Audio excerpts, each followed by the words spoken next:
Vile purple energy erupts with malice. In a place of eternal warfare, Ri Yin stands atop the corpses of demonic beasts. A green-skinned monster lies defeated. After his death in Drea, Ri Yun awoke in this relentless battlefield alongside other confused souls. Ri Yun stares forward with green eyes, his face splattered with the blood of his enemies. He dual-wields a sword and dagger surrounded by swirling energy as he prepares for another strike. Survival is the only law in this ageless, hellish landscape. The black-haired warrior stands small but defiant before a massive fanged green dragon. He moves with lethal precision, landing amidst bursts of emerald light. Over a century was spent dancing on the thin edge between life and death. Ri Yun slaughters the monstrous hordes in a desperate bid to reclaim the freedom stolen from his people. With a look of grim determination, he decides it is time for his final move. He unleashes a colossal upward slash of brilliant green power. A blinding flash consumes the battlefield. Blood sprays as he carves through the demonic opposition with unwavering focus. A towering purple skeleton with glowing red eyes looms over the carnage.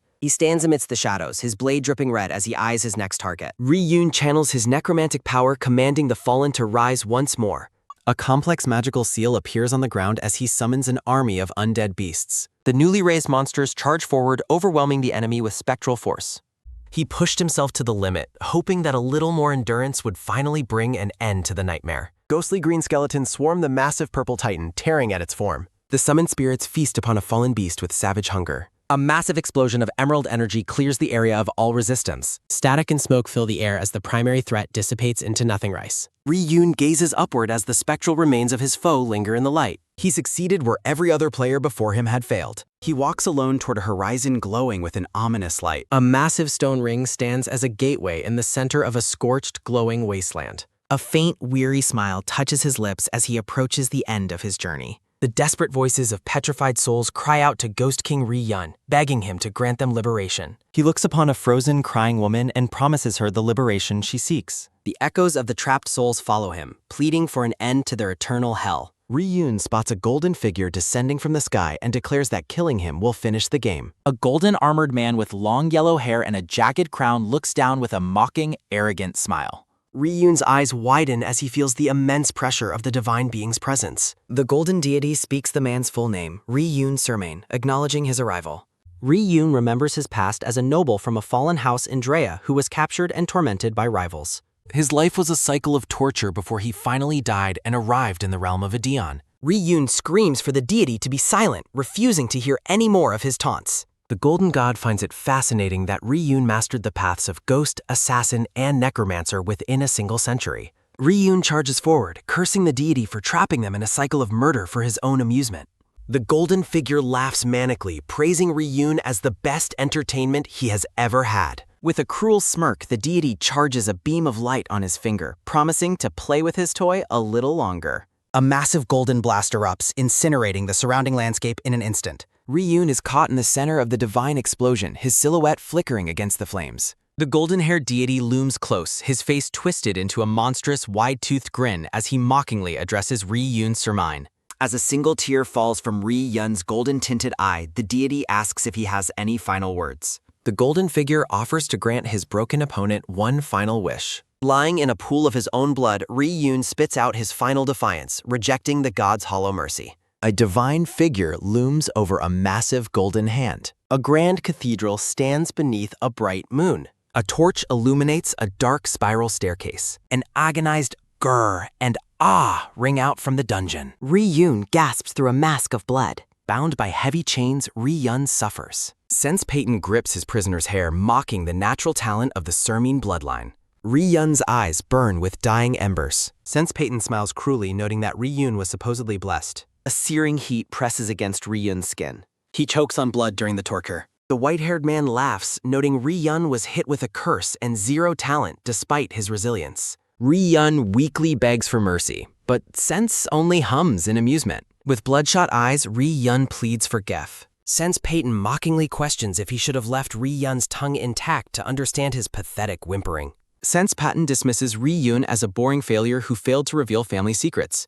He casually mentions that Ri Yun must stay alive for a specific Payton family occasion. Sense Payton grins wildly, realizing today is the 3-year anniversary of Ri Yun's suffering. Chained in agony, Ri Yun lies alone. The moon remains his only distant comfort. He is abandoned in the dark chamber. Ri-Yun reflects on the 3 years of hell he has endured. Memories show the Sermine house charging into Pal. Monsters spawn endlessly within the Docksound. The Sermine family once defended the continent. Knights clash fiercely with the demonic hordes. Their banner once stood atop enemy corpses.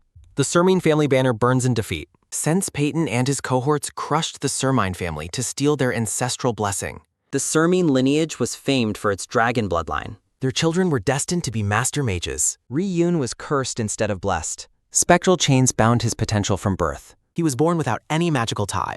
He realizes the curse caused his family's ruin. Hatred boils within his broken, bloodied form. Ri-Yun curses Sense Payton for the horrific experiments and torture he has endured. He whispers a final, desperate denial. Glowing-eyed rats creep toward the dying Moyer. He is too exhausted to feel regret. A monstrous rat beast snarls in Homer. Strange energy swirls as death draws near. Tears fall as the darkness closes in. The vermin swarm his broken, bleeding body. A giant purple titan looms in vision. Ri-Yun stands victorious atop a monster. His green eyes burn with lethal intent. He stands between 2 massive spectral foes. A grim smirk touches his scarred face. Ri-Yun carves through the darkness once more. Visions of past blood and iron flash through his mind. He stares at the small, glowing, celestial being. The golden-haired god offers a cruel, mocking smile. Ri-Yun charges forward, fueled by emerald energy. The deity readies a beam of pure, destructive light. A massive explosion consumes the entire landscape. The god stands over his broken, dying opponent. A celestial voice offers him one final wish. A colossal golden hand reaches toward the heavens. Ri-Yun's eye snaps open as a girl cries out. A frantic scream for the young master awakens him fully. Awakening in bed, he recognizes his nanny, Colin. He realizes Colin looks remarkably young and unharmed. The sight of the intact mansion leaves him breathless. He urgently demands a mirror from his confused maid. A young, blue-eyed face stares back from the glass. Colin reveals the date is August 17th, year 1892. Shock and disbelief wash over the young boy. He realizes he has truly regressed to age 12. He recalls the former glory of House Durin. Memories of the Payton family's betrayal haunt him. Resolve burns within his young blue eyes. Heavy footsteps approach the door-tooth room. Alejandro enters, assuming the boy was faking illness. Ri-Yun studies the Knight Commander with sharp focus. Alejandro acknowledges the young master's unwell state. The commander offers to let him skip his training. To everyone's surprise, the boy firmly says no. Colin is stunned by her charge's sudden defiance. Alejandro gazes down with growing suspicion and intrigue. Ri-Yun smirks and insists that he is fine. He immediately asks about the nature of today's training. Alejandro mentions longsword footwork while remaining away. The commander begins to doubt the boy's identity. Clenching his fist, Ri-Yun confirms Mias. He marvels at the reality of his regression. He decides to skip the basics for monster hunting. Determination flares in his eyes as blood drips. He vows to seize this opportunity to fix everything. Sunlight bathes the magnificent House Sermine estate. A status window reveals his weak starting attributes. He is relieved to still have his system access. He possesses a power unknown to this era. Alejandro announces that the training beast is ready. A green goblin shrieks with savage, glowing eyes. The chained monster lunges wildly toward the onlookers. Ri-Yun faces the beast with a wooden sword. The goblin lunges as Alejandro and Colin watch. Tension fills the air as they watch the boy. Colin screams for someone to stop the dangerous fight. He reflects that while his past self would have been terrified, his current self is different. The young boy closes his eyes in deep concentration. He opens a single glowing blue eye. System warnings announce that the Curse of Arkan is activating and his fear of monsters is amplifying. He stares down the spectral demon, recognizing the fear as part of Demon King Arkan's curse. Alejandro, the white-haired Knight Commander, suggests that they have done enough training for today. The boy refuses to stop, insisting that this isn't enough as his feet shift with a quick wah sounding out. The chained green goblin shrieks as its opponent prepares to strike. Tension tightens across the young boy's focused face. His boots skid against the dirt with a sharp ack ringing out. He commands himself to stay calm, remembering he is no longer his past self, and this is only one goblin. He declares he can succeed, noting that this curse is nothing compared to the divine being who killed him. The monster's snarling face is mirrored by the mocking grin of the golden-haired deity from his previous life. The overwhelming shadow of the golden god looms behind the boy as he faces his small enemy. With a determined shout, he swings his wooden sword Baumerd. He strikes the goblin with a heavy as he breaks through his mental shackles. Alejandro and the blonde maid watch the display in total silence. Successive notifications confirm he has overcome the curse through experience, removing his fear of monsters. The boy's eyes glow with a cold blue light. He looks at the commander and demands to be given a real sword. Alejandro asks if he is certain, while the blonde maid looks like she's seeing a ghost. A sharp, confident smirk crosses the boy's gaze. The commander watches with pride, thinking the young master has finally stepped up. The defeated goblin trembles, letting out a pathetic huh as it cowers. The boy raises the heavy blade over his head. He slashes down with lethal intent, blood spraying with a sudden slash.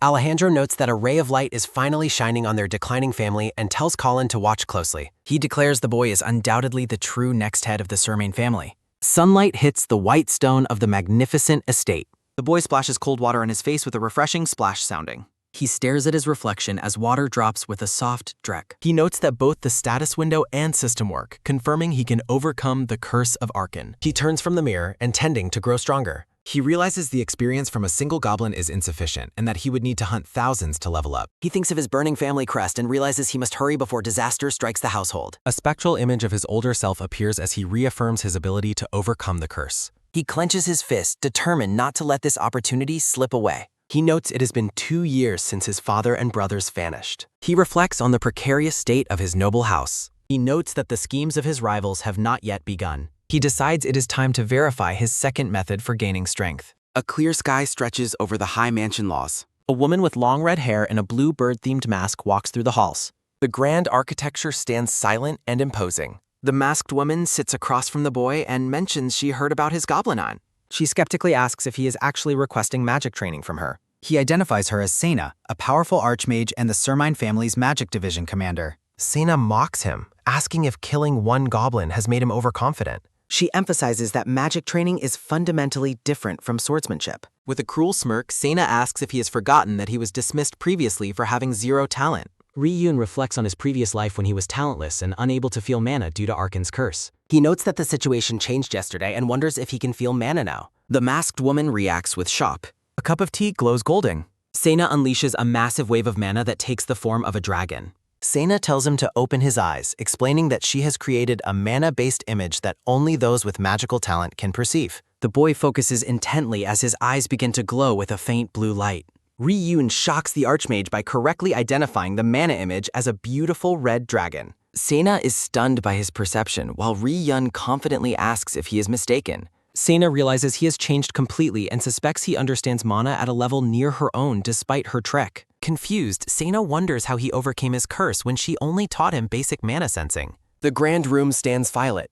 Riyun explains that while he can sense mana, he cannot use his family's technique and requests her help. Sena stares with intense suspicion. Riyun considers cultivation essential for growth, while Sena sighs at his request. Sena warns that mana cultivation involves her guiding energy into his body, effectively placing his life in her hands. A calm smirk touches his face. Riyun asks if she intends to kill him, noting he is currently unable to resist her anyway. He emphasizes that Sena is the only person he can trust with such a request. He recalls their previous life's tragedy. Flashbacks show a bloodied Riyun sitting among the ruins of a burning building. In his memory, Sena stands wounded but determined amidst the intense flames. He recalls a time when her mana was depleted and her body began to fail. A vision of Sena dying in the fire shows her bleeding from her eyes as her mask falls. Riyun honors her memory as a loyal retainer who protected him until the very end. He looks at her with conviction. He reaffirms his decision by telling her that he trusts her more than anyone else. His discarded clothes rest nearby. Riyun kneels shirtless, preparing himself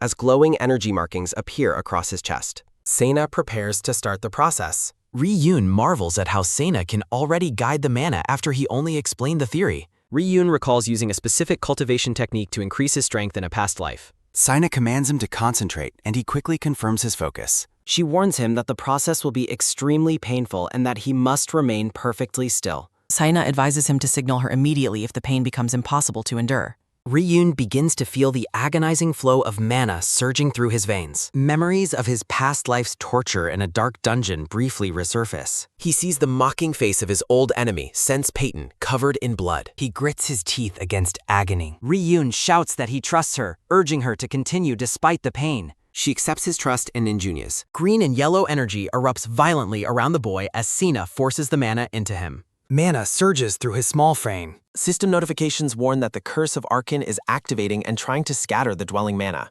Sena notes that the Curse of Arkan is behaving exactly as the family had described and remains undeterred. She decides to counter the curse by injecting even more mana into his body. Repeated system warnings announce that the Curse of Arkan is continuing to activate. The ancient curse activates once more. Ri-Yun realizes that even an archmage's mana cannot overcome the curse, though he has a plan to manage the outcome. He decides to apply his own cultivation method to trap the scattering mana within his body before it is lost. Enveloped in a golden aura, the shirtless boy focuses his intent, declaring that he will trick the curse and force the mana to remain trapped within his body. The red-haired archmage watches in disbelief, noting that the scattered mana is surprisingly staying inside the young master's frame. Golden status windows flicker rapidly before him, confirming that while the Curse of Arkan is activating, he is successfully resisting its influence. Agony contorts his features as he feels the mana pathways throughout his body begin to burn with a searing, white-hot intensity. With a defiant glare and bared teeth, he refuses to give up despite the overwhelming physical strain. He reflects on his past as the master player of Adion, recalling how he endured this level of pain thousands of times during his previous life's battles against monsters. Blood streaks down his face as he pushes his physical limits to the breaking point. An image of his older, cloaked self looms behind him as he asserts that no one possesses a deeper understanding of mana than he does. Glowing blue energy flares from his eyes as he shouts that this fundamental understanding is etched into his very soul, not just his physical form. He compares this curse to the god of Adion, noting that a curse from a demon king he has never even encountered is nothing compared to the deity who once killed him. His muscles bulge and veins strain as a massive explosion of blue and gold energy erupts from his small frame. Sena watches with wide, fearful eyes as the young boy is consumed by the violent magical reaction. The light fades as the boy's head lolls back, his strength finally spent. Ri-Yun collapses onto the cold floor as Sena rushes toward him, screaming for the young master. As his consciousness slips away, he notes the excruciating pain but accepts it, while blood-splattered visions of a window fill his failing vision. A traumatic memory resurfaces of his past life where he was a bloodied test subject in a dark dungeon, listening to plague-masked men discuss his disposal and their return to the Peyton house. The young, chained boy hangs limply, covered in his own blood. A sudden, sharp blade cuts through the oppressive darkness. A hooded man with long white hair intervenes, his sword carving through the masked torturers in a spray of blood. The white-haired commander stands amidst the carnage as the surviving captors recoil in total shock. Ri-Yun watches through a haze of blood as the captors scream about an intruder and fruitlessly command their guards to stop him. A bright full moon shines over a silent, mountainous landscape. The boy finds himself on a wooded path marked by fresh bloodstains, wondering how he managed to reach the outside world. He feels himself being carried as a voice urgently asks if he is still conscious. The man carrying him is revealed to be a bloodied Alejandro, his face set in grim determination. Alejandro kneels before the boy, his face covered in wounds, and softly apologizes for being late to save him. Tears well in Ri-Yun's eyes as he realizes with a shaky smile that Alejandro actually came to his rescue. Alejandro speaks the boy's title with a weary, bloodied smile. The true cost of the rescue is revealed as Alejandro collapses while shielding the boy, his back riddled with dozens of enemy arrows. Ri-Yun lets out a harrowing, grief-stricken scream into the night. His eyes overflow with tears as the memory of the sacrifice haunts him. Ri-Yun jolts awake in his bed, tears streaming down his face from the nightmare of his past life. He looks at his hand and wonders if the cultivation succeeded, noting that the joy of success is completely overshadowed by the returning trauma of those memories. He stares at a vision of the bloodied corpses of Sena and Alejandro, vowing that such a tragedy will never happen again because he finally possesses the means to prevent it. Golden light sparkles in his palm as he resolves to keep this new ability a secret from everyone. He thinks of a long-haired man from the rival Peyton family standing before a banner, realizing he is not yet strong enough to stop their looming threat. Clenching his fist, he declares his intent to first accelerate the downfall of the current corrupt state of the Sermine family. Sunlight bathes the grand architecture of the Sermine estate. Back in his bed, Ri-Yun scratches his head with a fake smile, lying to his retainers by claiming that his mana cultivation technique failed. Alejandro and Sena react with visible shock and disappointment at the news. The boy sits quietly in his bed, a heavy silence hanging over the room. He looks away, internally apologizing for the deception, but deciding that revealing the truth would not benefit them or be easily believed. He reflects that there are no secrets he wouldn't tell them eventually, but he must consider if they are ready for the reality of his situation. He clenches his hand and tells them he tried his best but cannot feel a single trace of mana, inviting Sena to verify it herself. Sena approaches the bedside with skepticism, unable to understand why he would deny his success but agreeing to check. Her red hair flares like fire as she prepares her detection magic. She grasps his hand firmly as a sudden bright "pa" sounds from the magical contact. Green and yellow energy swirls violently around them as Sena searches for any sign of dwelling mana. Seina's expression turns to pure horror while a secret, confident smirk touches the boy's lips. Throwing her hands up in utter confusion, Seina gasps that the mana has truly and completely disappeared. Seina insists that the boy definitely possessed dwelling mana only yesterday. Distraught by the news, Seina staggers away while Ri-Yun calls out her name. A heavy thud echoes as Alejandro watches the scene with visible concern. Alejandro encourages the boy to focus on his swordsmanship despite the loss of his mana. Ri-Yun feigns extreme exhaustion to Alejandro, claiming that even simple tasks like eating have become difficult. Alejandro stands frozen in disbelief as his hopes for the young master shatter. Autumn leaves fall as months pass. Winter snow blankets the grand estate. A sudden, sharp click sounds as the blonde-haired maid opens a heavy door. Titani worries that the young master is once again refusing to leave his room. A portrait of the lady of the house remains as the narrative notes her struggle to maintain the family alone. Titani asks the dark-haired servant Colin if the young master is still avoiding everyone. Colin laments that 3 months have passed and the boy no longer listens to the Knight Commander.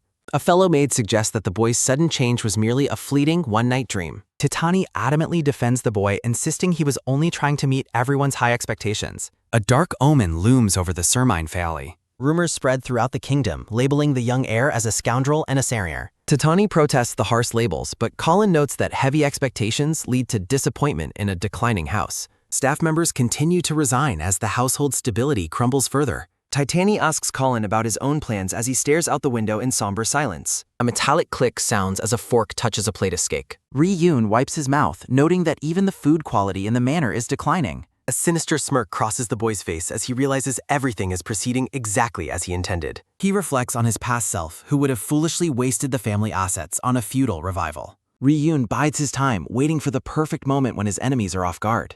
He vows that the time for his lethal revenge is drawing near. The narrative explains the family's ruin was caused by the disappearance of the head and several search parties. The training ground stands silent and empty. Soldiers and staff once bustled through the grounds with purpose. The remaining attendants now perform their duties with visible lack of motivation. Noble vassals once visited to meet the heir, but their interest quickly faded. Repulsed by the chaos of the household, the guests turned away and never returned. Ri-Yun relaxes on his bed, pleased that his isolation allows him to plan in peace. He decides to accelerate his plan starting the very next day. With a sudden, loud bang, Titani bursts into the room, shouting for the young master. Her eyes sparkle with a manic intensity as she announces it is time for training. Ri-Yun is caught completely off guard by the maid's sudden appearance. He hides under the covers, insisting that he wants to rest for the day.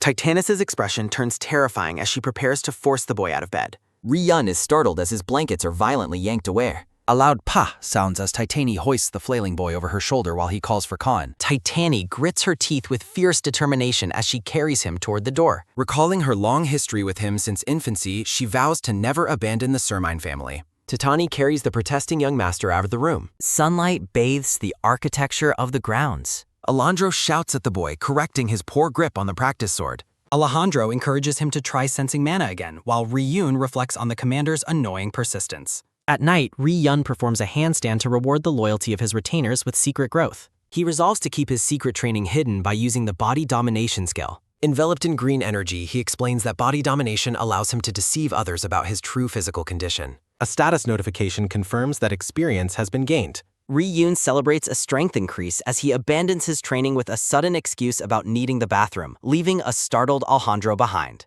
Swirling green energy fills a lavishly decorated room. Ri-Yun notes that his skills are still unstable and that sudden movements risk breaking his body domination. A clear time rings as the boy calls for a status window. He smiles with predatory satisfaction at the success of his 3 months of secret training. He plots his future progression, aiming to achieve specialized classes like Ghost, Necromancer, and Assassin once his stats are high enough. Looking out a window, he spots Alejandro conversing with an unexpected guest in the snowy courtyard. The guest is revealed as Truno Hild, the head steward of the family, who apologizes for the interruption. Ri-Yun accepts a scroll from the steward, realizing that despite his regression, an inevitable event has finally arrived. The letter contains a formal invitation to the birthday celebration for Prince Kyle Daron. A tall man with long, wavy lavender hair stands regally as the narrative marks the current date in the kingdom's calendar. Ri-Yun smirks as the final pieces of his plan begin to align. A dark announcement signals the beginning of the end for the House of Sermine, the player of a fallen house. Ri-Yun yawns as his carriage travels through a sunlit countryside.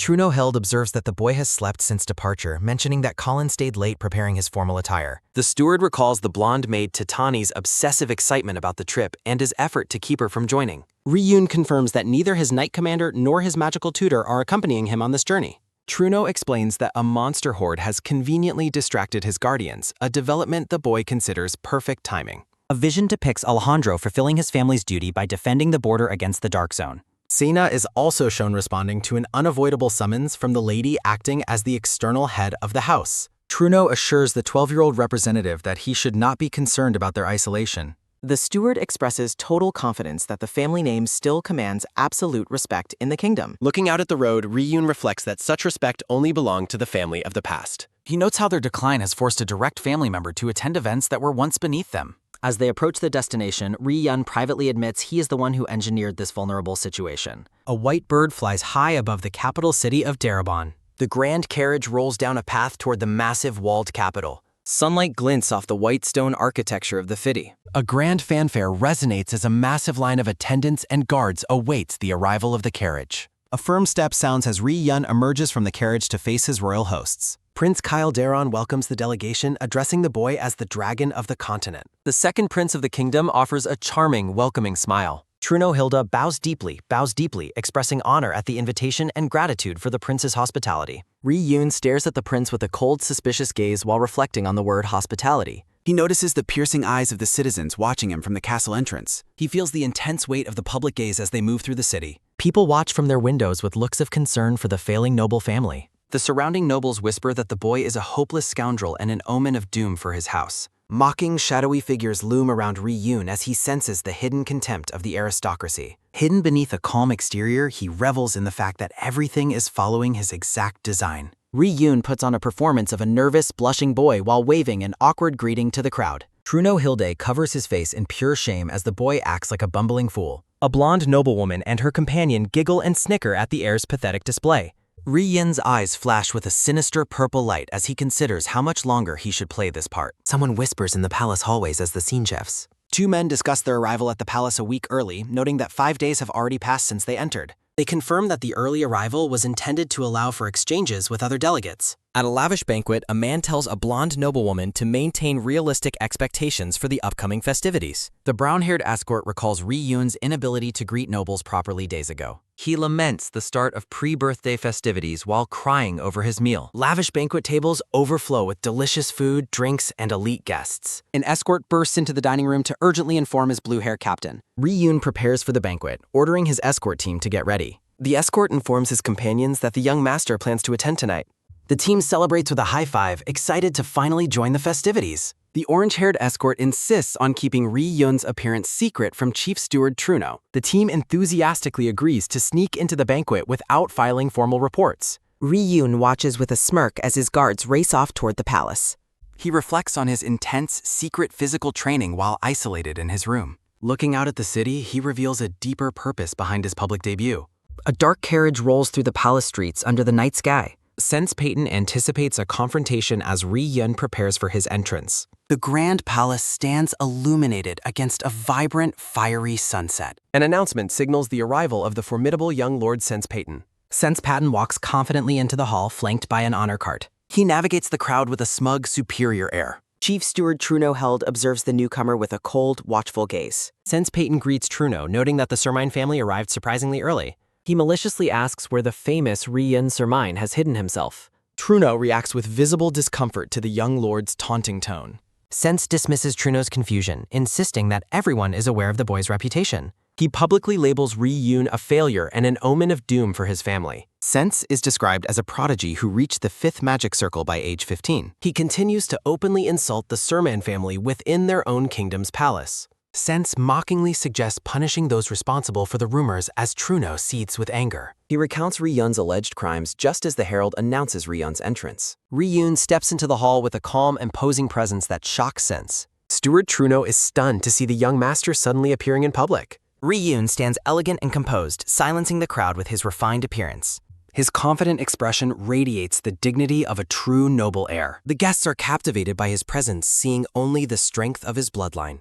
Sense Peyton bristles with rage as the spotlight shifts entirely to Ri-Yun. Ri-yoon walks directly toward his rival, maintaining a composed and steady pace. He identifies Sense Peyton and mentions hearing stories about him from Brother Ross. Truno reacts with shock at the mention of the missing Sermonine son. The narrative identifies Ras as the missing fourth son of the Sermine household. Sense Peyton claims that he is also well informed about Ri-yun's past actions. He struggles to maintain his composure while being ironically called a kind person. Ri-yun recalls their time at the academy and Sense's infamous reputation there. Sense glares at him with murderous intent, his patience rapidly wearing thin. A vision reveals Sense's history of bullying and extorting money from other students. Another memory depicts him cruelly harassing a defenseless female student at the academy. Ri-yun brings up a painful memory involving knees, leaving Sense sweating with fury. Truno interjects with a nervous laugh about medicine for Ross's supposed knee pain. The steward begins leading Ri-yun away, claiming there is a message from the commander.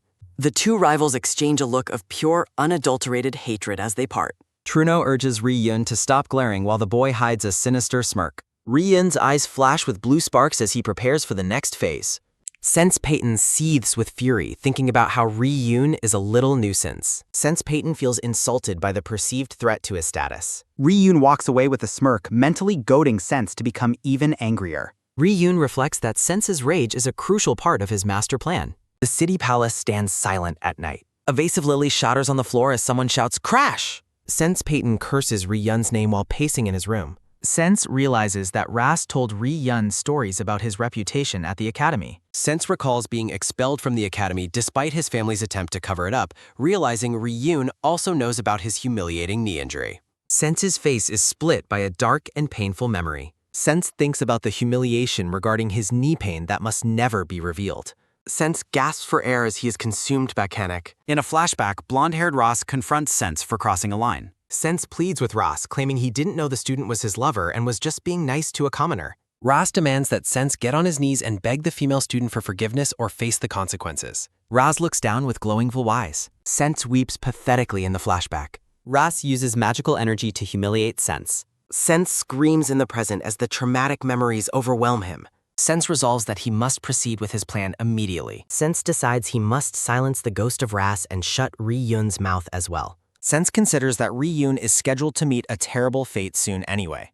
A sudden knock sounds at the door. Mak-lok. The heavy doors creak as they are opened. Creak. A mysterious hooded visitor enters Sense's room. Sense welcomes the visitor, calling him an unexpectedly big fish for a secret meeting. The visitor is revealed to be Truno Hild, the chief steward of the Sermine family. The family carriage travels along the road at night. Ri-yun reflects on shedding his scoundrel image and being perceived as an intelligent but unlucky family head. He notes with satisfaction that Sense Peyton eagerly took the bait. Truno Hilde praises the boy's conduct at the banquet, stating it gave him hope for the family's future. Ri-yun asks what he means, pointing out that he caused a conflict with the Peyton family instead of building relationships. Truno Hild looks out the window and admits the master's actions were satisfying to see. Ri-yun's gaze becomes cold and calculating. Ri-yun reaches for Ain's witch. Truno Hilde asks, "Young master?" as a blue light fills the carriage. Truno Hilde asks, "Young master, what are you doing?" as the boy stares intense me. Truno Hilde asks why the soundproofing is being activated as Ri-yun repeats the steward's words about hope. Ri-yun suggests that if Truno truly felt that way, he would not have chosen to betray the Sermine family. Truno's expression shifts to one of absolute terror. Truno asks what he means as Ri-yun declares his sin is great and unforgivable. The carriage continues its journey under the full moon. Ri-yun suggests that since the sin was for the family's sake, it can be forgiven. Truno gasps in doubt. Truno asks how much the boy knows as Ri-yun acknowledges the betrayal was unavoidable. Ri-yun offers an opportunity, telling Truno to listen carefully and make his judgment. The convoy travels down the moonlit path. Ri-yun smirks with cold confidence. A sudden heartbeat sounds loudly, thump. Truno's heart races in the silence. The carriage fills with a tense silence as Truno asks the young master how he could have planned all of this. Trembling with visible anxiety, the steward demands to know exactly what the boy is. Truno covers his face in overwhelming stress. A cold sweat drips down the old man's face as he breathes heavily. Through tears and a desperate smile, Truno confesses that he feels like shouting with joy. Ri-yun smirks with chilling confidence, claiming he already knows which path the steward will choose. Relaxing against his hand, the boy observes that they have already traveled past the capital city. Watching the boy's calm demeanor, Truno wonders how he can smile while aware of the impending disaster. The steward realizes the boy's expression is far from a normal smile. Ryun turns with a look of pure killing intent. Outside, a guard asks why the convoy has stopped, but a mysterious voice orders them to continue. A sudden realization of danger strikes the escort card. The coachman slumps over, dead from a gruesome poison, as the guard realizes they are under attack. An arrow narrowly misses the guard. One of the guards screams at the top of his lungs that it is an ambush. Under a bright full moon, the guards scramble to protect the carriage from a rain of mana-infused arrows. The command is barked out for mages to deploy their magical barriers immediately. The blue-bearded knight roars in fury at the audacity of an attack on the Sermine family. Pink mana arrows shatter against the glowing yellow magical shields. The captain warns his men not to approach the carriage without permission or risk being cut down. Panic erupts as an escort discovers the young master is missing from the carriage. The blue-bearded knight is utterly stunned. A shadow streaks through the forest. A dark rider gallops through moonlight. Truno is gasping for air as he pushes the horse forward, huffing and puffing from the exhaustion. The steward carries the bound and seemingly unconscious young master on the back of his horse. A series of system notifications confirm that Ryun is being suppressed by darkness, sensory disruption, and physical debilitation spells. Ryun reflects on the excessive number of status effect spells currently active on his body. Back at the ambush site, the knight realizes the Sermine escort team is falling into absolute chaos. Ryun recalls that in his past life, this kidnapping caused the family to waste all their resources and collapse. He resolves to change fate by using this staged downfall for his own secret purposes while the steward looks on in horror. Ryun explains that showing his true power now would only make rival families unite to destroy them. Noble banners flutter in the darkness. He reveals that he deliberately cultivated his bad reputation to make his enemies lower their guard. The boy identifies the Peyton family as a persistent threat that intends to trample his bloodline regardless of rumors. Ryun clenches his fist, noting that since Patton was the first to take the bait, he observes that the journey home is the perfect opportunity for an attack, especially when aided by a traitor. Ryun reveals a sinister smile. Ryun challenges Truno to decide if this event will be the family's end or the signal for its revival. System windows notify that the boy's cultivation technique and mana are actively resisting the magical suppression. Ryun notes with grim satisfaction that every single detail has proceeded exactly as he calculated.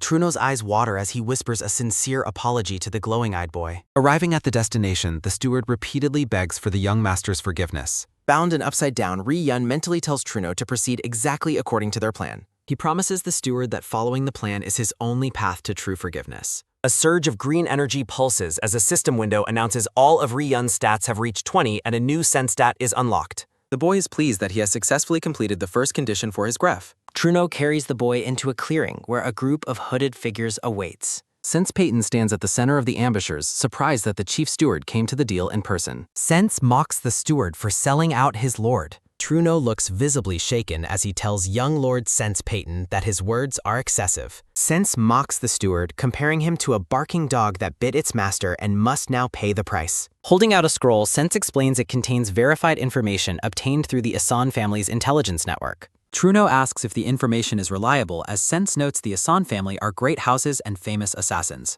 The Raven Emblazoned Seal confirms the Asan family never sells false information as part of their main business. Sense reveals that the scroll contains the specific sighting location of the missing direct bloodline of the Sermine family. Truno's betrayal was driven by his desperate hope to find Ryun's missing brothers to lead the family. The steward chose to sell out a talentless bloodline to save the brothers who could truly restore their house. Even if Truno found the source, the Peyton family's superior wealth ensured they would always outbid him for the information. Preparing to depart, Sense coldly tells the traitor that his job is finished. Truno begs him to keep his promise as the blonde man dismissively agrees. Sense gives a small, sharp chuckle while promising that the precious young lord will be returned without incident. Truno gallops away into the night as a quick clop-clop sounds from his horse. Sense rejects a henchman's offer to kill the steward, noting the old man is dead once he returns anyway. The blonde man explains that the Sermine family will blame Truno, which is essential for his grand plan to proceed. Grabbing the boy's hair, Sense declares he has waited for this moment even while tolerating the traitor's face. The full moon watches over the silent, misty tower. Ryun's blurry vision begins to clear. Sense greets the boy with a malicious grin, asking if he finally understands the situation.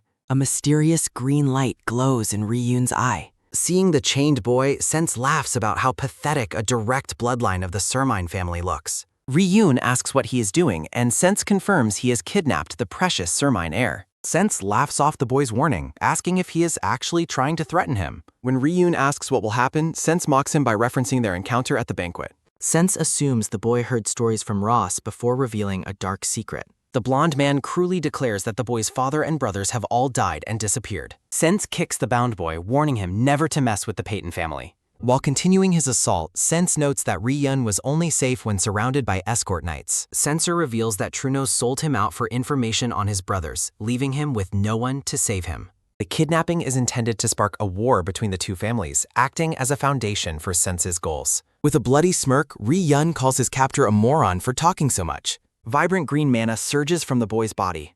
Sense's eyes widen in absolute shock. Radiant green power floods the prison room. Intricate glowing magic circles expand through the air. Sense shields his eyes from the bullions. Ri-yun stands empowered by swirling ancient magic. Ri-yun claims he has waited for this day as the blonde man stammers in confusion. The boy's feet hover over the glowing symbols. Green light erupts from the tower windows. Sense panics when he realizes that nothing visible has happened following the loot. The blonde man dismisses the display as a cheap trick intended to buy a few seconds. Ri-yun mocks him again, calling him a moron. With a cold stare, the boy tells Sense that he simply talks too much. A green magic circle suddenly constricts around Sense's neck. The blonde man groans in pain as the spell tightens. Sense clutches his throat in terror, realizing that his voice will no longer come out. Ri-yun explains that the silence magic circle has effectively sealed Sense's ability to use advanced magic. The boy taunts the mage, asking what he thinks of a caster who can no longer chant spells. Ri-yun prepares a new spell as a sharp crackle sounds. The blonde man prepares a firebolt spell that requires no champion. Ri-yun notes the limitations of low-level magic and the order behind his kidnapping. Sense unleashes a crackling burst of pink mana. Ri-yun realizes Sense is intentionally using lower-level magic to avoid killing him. The boy declares the mage's restraint to be a fatal mistake. A concentrated blast of pink energy strikes the chained boy. Sense cruelly hopes his father will forgive him for taking the boy's leg. Radiant green data particles erupt where the magic connects with the limb. A system notification confirms that the boy has resisted the firebolt magic. Sense prepares another spell while looking visibly uneasy. Ri-yun taunts the mage for already wasting his final opportunity to succeed. Glowing blue magic circles manifest around the boy's hand. A powerful surge of mana erupts as the boy counterattacks. The blonde man is blinded by the intensity of the blue light. A system window announces the activation of the mana disruption technique. Ri-yun dispels the enemy's magic and mocks his captor's intelligence. The blonde man's mouth hangs open in silent shock. Sense lunges with the dagger only to be struck by a lightning surge. Terror and disbelief fill the blonde man's widening eye. Ri-yun stands over the fallen, paralyzed mage with the discarded dagger.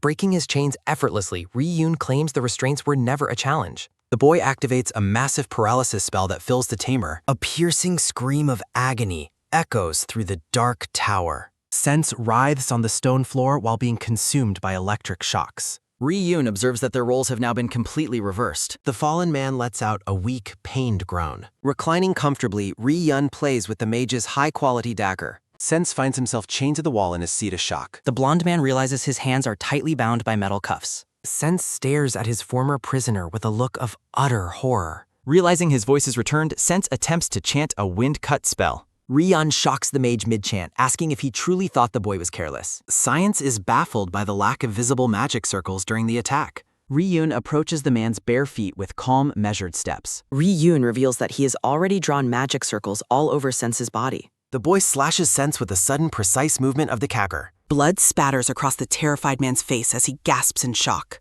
Ri-yun identifies the forbidden technique of carving magic circles directly into flesh. Ri-yun explains he cast an awakening spell to ensure his victim stays conscious. He condemns the man for carving scars into the body of a child.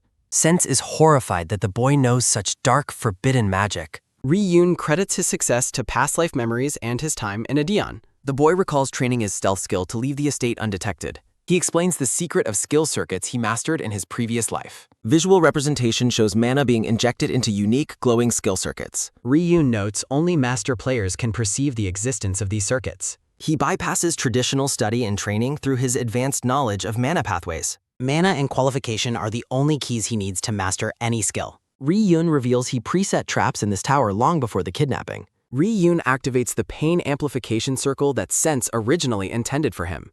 Ri-yun gazes coldly at the bloody blade in his hand while warning his captive to worry about how the weapon will be used on him. The silent tower is suddenly filled with a piercing, agonized scream.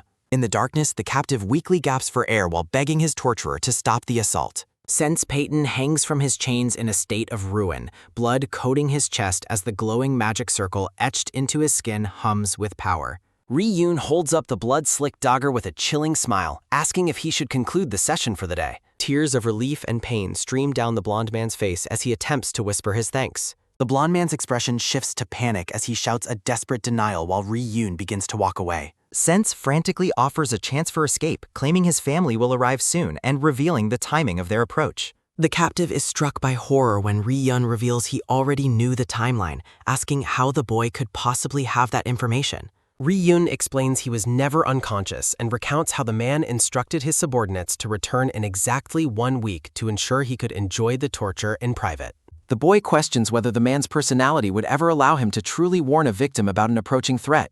Ri-Yoon mocks the captive's deception, noting the man intended to keep his mouth shut so his family could finish the boy off upon their arrival. A vision of the fingers of Peyton appears as Ri-Yoon identifies the elite direct force of his captive's family. Promotional credits appear for the series. The boy identifies the shadowy armored elites known as the Fingers of Peyton. The blonde man desperately screams that his claims are the truth. Ri-Yoon delivers a sudden, heavy blow that makes a sharp whack sound as it connects with the captive's face. The magic circle on the man's chest flares with vibrant intensity as a low hum sounds. Ri-Yoon tells the man to continue his screaming, promising that he will not touch him again today, because a promise must be kept. The captive lets out a final soul-crushing howl as he screams Ri-Yoon's name. Surrounded by glowing green magic circles in the dungeon hallway, Ri-Yoon suggests they prepare to receive their upcoming guests. The boy notes that the Peyton family's elite force will arrive in a week, his eye glowing with a predatory green light. A notification confirms that 1 week has passed. The tower stands silent under the golden light of a setting sun. A group of hooded figures stands before the massive wooden doors, confirming they have reached their destination. One subordinate notes that since Peyton has been inside for a week without contact since the kidnapping, prompting them to alert Sir Ike. Sir Ike, an armored man with a glowing purple eye, asks if there were any other approaches to the tower during the week. 2 guards positioned along the cliffside path confirm they have been monitoring the only passage strictly. Walking forward with an aura of purple energy, Ike worries that the young lord may have caused trouble by becoming too absorbed in his torture. Ike holds a crystal-topped staff while reiterating the family head's order to bring the sermon heir back alive. Ike prepares to enter the tower alone despite a subordinate's hesitation. The armored leader declares that his unit prioritizes orders above all else, regardless of bloodline status. A massive explosion sounds with a sudden boom as the entrance is forced open. Ike tells his team to wait outside to avoid getting in his way as he enters the structure alone. The armored man descends the stone stairs as a rhythmic step-step sounds. His boots click against the stone steps as he moves deeper into the tower. Ike pauses, noting an ominous presence in the air despite the complete lack of detectable mana. Glowing green magic circles suddenly ignite on the walls and floor, catching the warrior off guard. Sharp beams of energy erupt from the traps as the man dodges with a quick swish sound. Ike quickly chants to manifest a shimmering purple barrier that deflects the incoming projectiles. Realizing the severity of the situation, Ike activates a trap detection spell to find the source of the magic. The warrior is impressed by the complexity of the magic circles, noting that whoever laid them is exceptionally skilled and knows the layout perfectly. Stepping through the hallway, he wonders if the Surmine family or a mysterious third party is responsible for the traps. Ike deploys a double barrier, declaring he has no time to deal with the traps individually. The energy beams continue to strike the reinforced shield with a series of sharp clangs. The armored man focuses his gaze forward. Ike warns that whoever is responsible will regret challenging his elite unit. Deep within the chamber, Sense Peyton remains bound and bloody, his head hanging in total defeat. A surge of purple magic erupts in the distance. The captive remains a silent, broken shadow in the dark prison. A sudden, desperate cry of "Young Lord" echoes as the masked mage channels frantic purple energy through his staff. The blonde-haired young lord sits slumped against a cold stone wall, his body covered in blood and surrounded by broken chains. Looming over the injured man, the masked mage demands to know what happened, only to hear the faint, pained whisper of, Ike. Blood streams down the face of the young lord as he struggles to maintain consciousness amidst the carnage. Noticing a glowing sigil on the bloody arm, the mage identifies the mana signature as belonging to Sense Peyton. The dark-haired boy remains tied up in the background, a silent observer to the mage's grim discovery. Purple light reflects off the mage's metallic mask as he assesses the gravity of the situation. Realizing the danger, the mage urgently prepares a recovery potion while insisting they must escape the dungeon immediately. Glowing blue magic circles pulse along the stone floor, serving as a reminder of the numerous traps still active in the corridor. The mage grows suspicious, noting that while the enemies subdued the young lord, they curiously left him behind. He concludes that the tied-up brat is merely bait, but his mission prevents him from simply abandoning the boy. He looks back at the broken young lord, sensing that there is more to this rescue than meets the eye. With a look of pure malice, the bloodied man names Ri-Yun Siramin as the one responsible for his current state. The mage begins a powerful 7th circle spell to bind the boy, intending to strip away his will and ensure he cannot be moved. Hanging upside down from the ceiling, the boy mocks the mage's caution as green energy swirls around him. A thunderous roaring blast sounds as the mage frantically shouts "Fireball" to incinerate the intruder. The mage stares in confusion as the flames pass through a mirage, realizing too late that he is facing illusion magic. Blood sprays from the mage's mouth as he suffers a violent backlash from canceling his high-level spell mid-chant. Leon observes the mage's agony, noting that the backward flow of mana is a painful price for a grand mage to pay. Multiple glowing copies of the boy surround the mage, taunting him for his failure to deal with the real threat first.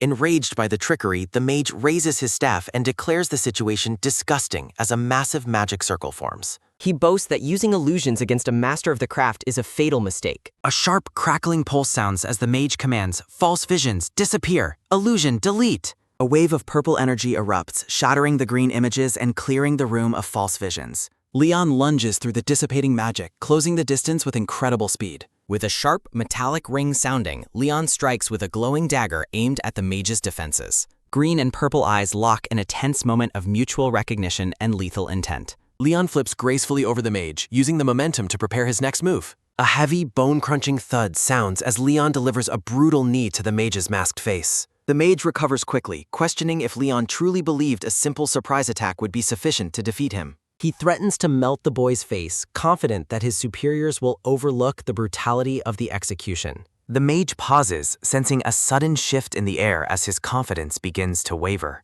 A discarded dagger on the floor begins to glow with an eerie, rhythmic hum. Shock fills the mage's gaze as he realizes he has been led into a much deeper trap.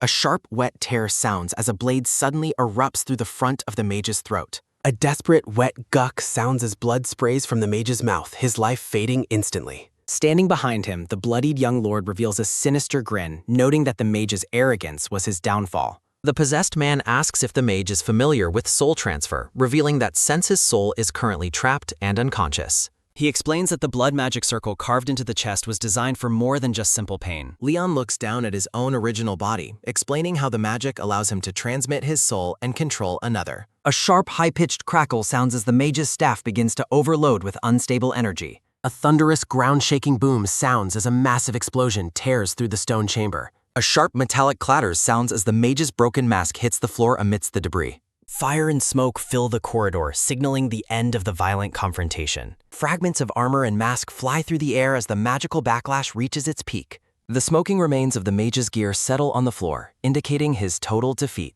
Leon, still inhabiting Sense's bloodied form, stands triumphantly over the fallen enemy.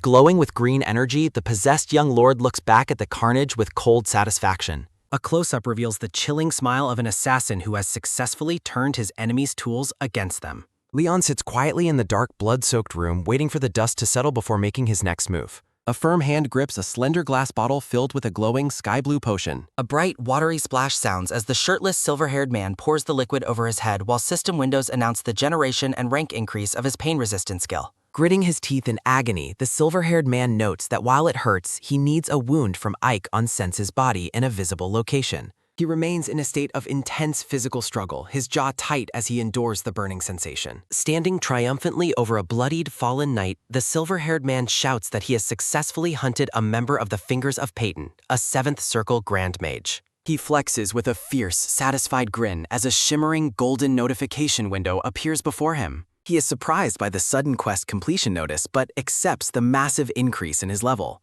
A grand golden frame displays the name Ri-Yun Siramin and a new status of level 15. The silver-haired man notes that his level jumped from 2 to 15, considering it a fair reward for defeating an opponent like Ike. The dark-haired man wonders if the earlier quest was the true reason for such a massive gain. He shifts his focus, deciding there is something far more urgent that requires his immediate attention. A low, resonating hum sounds as an intricate, glowing red magic circle activates on the stone floor. A heavy, wet drag sounds as the silver-haired man hauls the dead Grand Mage's body across the dark chamber. A thick smear of dark blood marks the path where the corpse was pulled through the room. He places the body on a stone slab and reflects that his future plans depend entirely on the success of this next step. Glowing orange circuits flare across the man's skin as a narration panel notes that these paths are etched onto the soul rather than the physical body. He explains that despite being in Sense's body, he can still utilize his own original mana as Ryun. A low, steady hum sounds while the dark-haired man prepares to pour his mana into the complex, prepared circuits. He realizes that his current level will decrease as he expends his mana for the process. A bright, sudden chime sounds as he unlocks a hidden class, holding up a dark, jagged emblem. A system card describes the Shadow class, a hidden path for assassins requiring high agility and mana before reaching level 5. Despite the success, he looks toward his next goal, noting he still has enough levels to attempt further advancements. He stares at a distant tower amidst a lightning storm, determined to succeed in his ambitious goal. A low, powerful hum sounds as surging blue energy begins to fill the chamber. Standing in a pillar of blue light, the silver-haired man channels intense magical power through a large, glowing circle. A system window confirms he has advanced to the Hand of Death, a high-level class for necromancers. Swirling blue spirits and energy surround the man as he stands before the altar. The Hand of Death class card appears, noting its requirements of a high mana stat and an assassin-type main class, while he notes he originally intended to stop here. He realizes that defeating the Grand Mage gave him enough surplus levels to attempt a rare third advancement. He envisions the Hidden Ghost class, which combines the strengths of both assassins and necromancers. He recalls how this class allowed him to become the strongest in the world of Adeon, and dreams of obtaining its even more advanced form. He identifies that the most critical factor in unlocking the advanced Ghost class is the actual size of one's soul. A small, nervous version of the dark-haired man worries about the potential for a catastrophic magical backlash if he fails. He pushes his fears aside, convinced that success will make the rest of his plans proceed without any obstacles. He stands centered in a massive field of blue magic, deciding there is no more time to hesitate. A heavy, sudden thump sounds as the man's heart beats wildly, his eye glowing with a piercing blue light. A piercing, desperate scream sounds as blue energy binds him, and a system alert warns that his soul has been severely wounded. Blood sprays from his mouth as he feels his entire body being torn apart, wondering if he has pushed his luck too far. A heavy, rhythmic beat sounds as he struggles to maintain consciousness, his vision beginning to fade. He sees a hazy vision of a dark-haired boy sitting alone in a cold, dark room. The steady pulse of a heartbeat sounds as he recalls a memory of being tied to a table and surrounded by masked, blood-stained figures. A heavy, crushing thud sounds as he remembers an older man shielding him from a rain of deadly arrows. He sees a final vision of a red-haired woman smiling sadly while covered in blood. A sharp, wet tear sounds as he grits his teeth with enough force to draw blood, refusing to give up. He shouts with absolute resolve, declaring he will sacrifice his very soul to reach the highest class. A sudden, deafening blast sounds as a brilliant explosion of white and purple light fills the room. A soft, swirling whistle sounds as the magical energy begins to spiral into a concentrated vortex. A rushing, powerful wind sounds as the energy coalesces around a single, glowing golden card. He holds his head in desperation, whispering a plea for his gamble to pay off. A bright, triumphant chime sounds as the padlock on the screen snaps open, confirming his advancement to the legendary Phantom class. A system notification reveals the Phantom class, an advanced version of the Hidden Ghost class. Sense Patton, his face marked with red, stares ahead with a grim intensity. Sense stands amidst swirling dark energy, reflecting on a class never before seen in Adeon. An explanation appears, noting that the Phantom class shares many traits with its predecessor, the Ghost. Sense smirks, his chest covered in carved red circles, declaring he has finally achieved his goal. Standing before a bloody altar, Sense prepares a dark ritual as purple energy cascades over a body. Narrative text explains that the Ghost's passive ability is designed to empower a necromancer's craft. Sentence reveals that the death of a 7th Circle Grand Mage was a vital component of his grand scheme. A low hum sounds as the purple energy intensifies around the corpse, and Sense notes the material must endure. Sense gazes through the magical circles, confident that success will drastically accelerate his long-term plans. He explains that while Lich creation usually requires a master necromancer, a high-level mage's body makes it possible now. The corpse's eyes suddenly ignite with a blinding white light as the transformation nears its climax. A system window announces that Lich creation failed, but a special undead creation process has been triggered instead. Sense's eye widens in pure shock as the unexpected notification flashes before him. Swirling shadows erupt from the altar, coalescing into a dark spectral form that towers over the room. Sense stands paralyzed as the massive, shadowy entity begins to take a definitive, terrifying shape. Dark energy pulses with a low hum as the form of a powerful warrior begins to manifest. Vibrant purple light flares as the transformation nears completion, casting long shadows across the stone chamber. A notification confirms the success of the special undead creation as a formidable female figure emerges from the gloom. The new creation stands silently, radiating an aura of overwhelming power and dark majesty. A system window officially logs the completion of the special undead ritual. A chilling smile spreads across the face of the newly risen entity. A massive pillar of light erupts from the tower's peak, piercing the night sky with a violent boom. The force of the explosion sends debris flying as hooded figures outside shield their eyes from the blast. A panicked subordinate wonders aloud about the cause of the sudden, devastating explosion. Looking toward the crumbling structure, the man frantically asks about the safety of young Lord Sense. Bare feet step rhythmically over the shattered stone as a figure emerges from the smoke.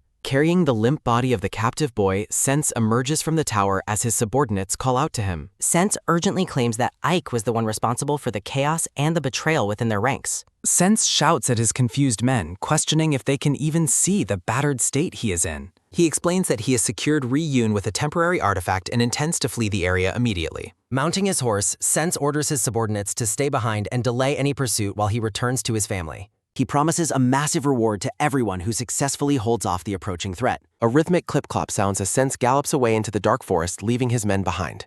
One of the hooded figures watches Sense disappear, noting that this was the last time they saw the young lord. The scene shifts to a military encampment at the base of the mountains as dawn begins to break. Inside a tent, a messenger kneels and delivers a report to the red-haired mage, Pyrrhus. Pyrrhus, the Peyton family's 7th Circle mage, stares at the document with a calculating and sinister expression. He notes with a dark smile that no trace of Ike was found within the tower's ruins. A sharp crinkle sounds as Pyrrhus crushes the report in his hand, his eyes glowing with malice. The mage muses on the potential truth of the report, his grin widening as he plots his next move. Pyrrhus asks the kneeling messenger if they and their companions are the only witnesses to the night's events. An armored soldier enters the tent behind the messenger as the latter confirms their group's exclusive knowledge. A sharp squelch sounds as the armored figure suddenly strikes down the messenger from behind. A desperate cry of agony rings out as the man is silenced forever. Blood spatters across the tent floor as the armored executioner finishes his grim task.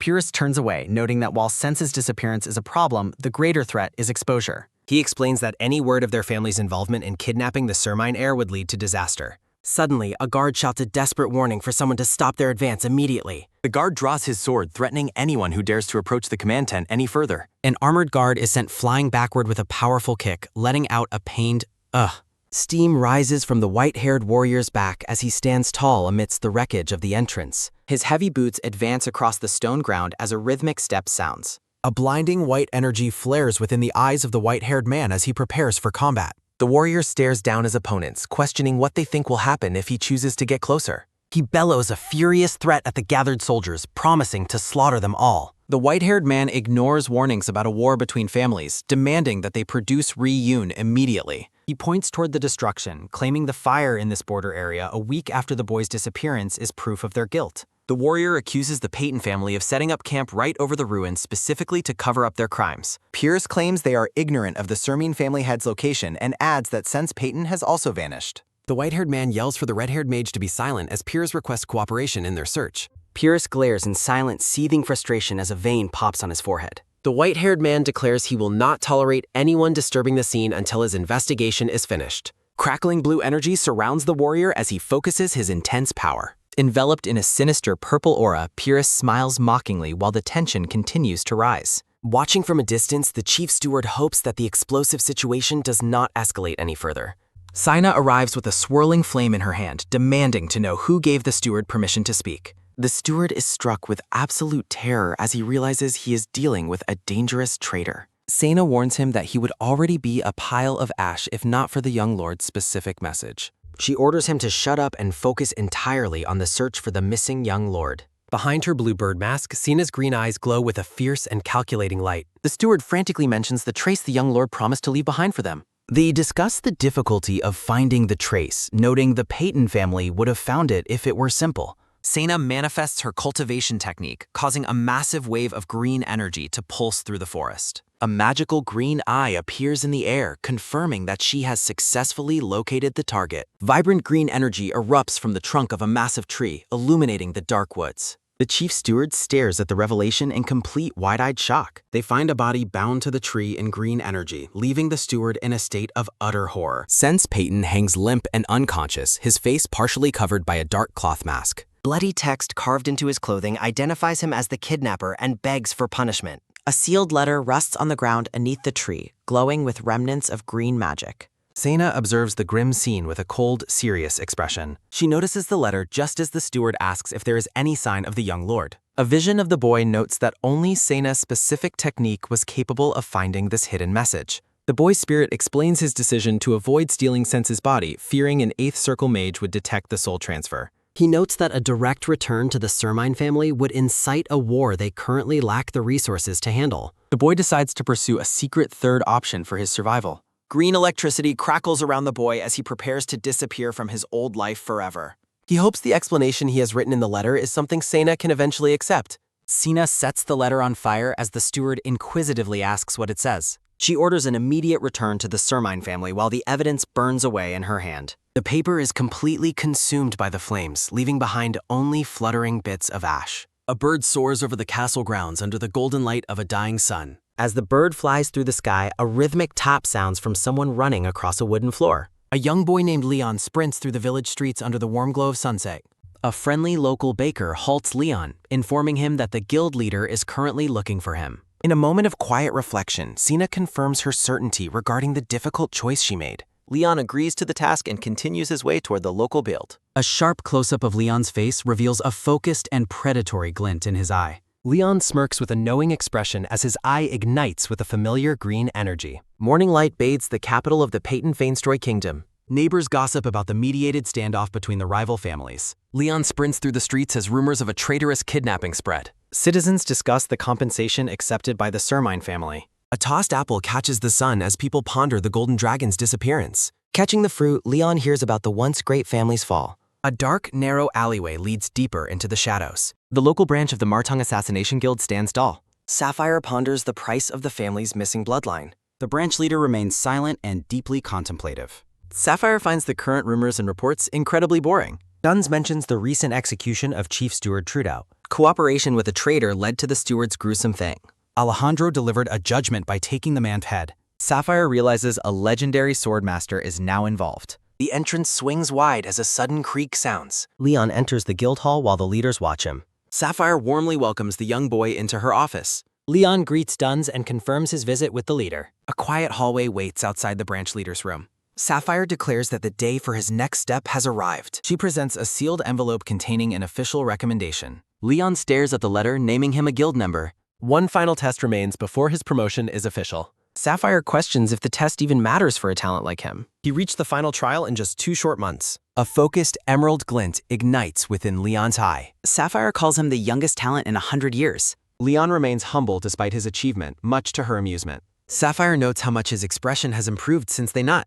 Their partnership began during a drink 2 months ago. Rain washes over the village streets under the dark night. A hooded figure quietly appears at the guild's threshold. A massive fortune in gold is suddenly presented as a fiend. Leon's eyes glow green as he requests a dangerous assassination. He confirms their willingness to accept such high-profile requests. Sapphire recalls how she accepted his unique commission after confirmation.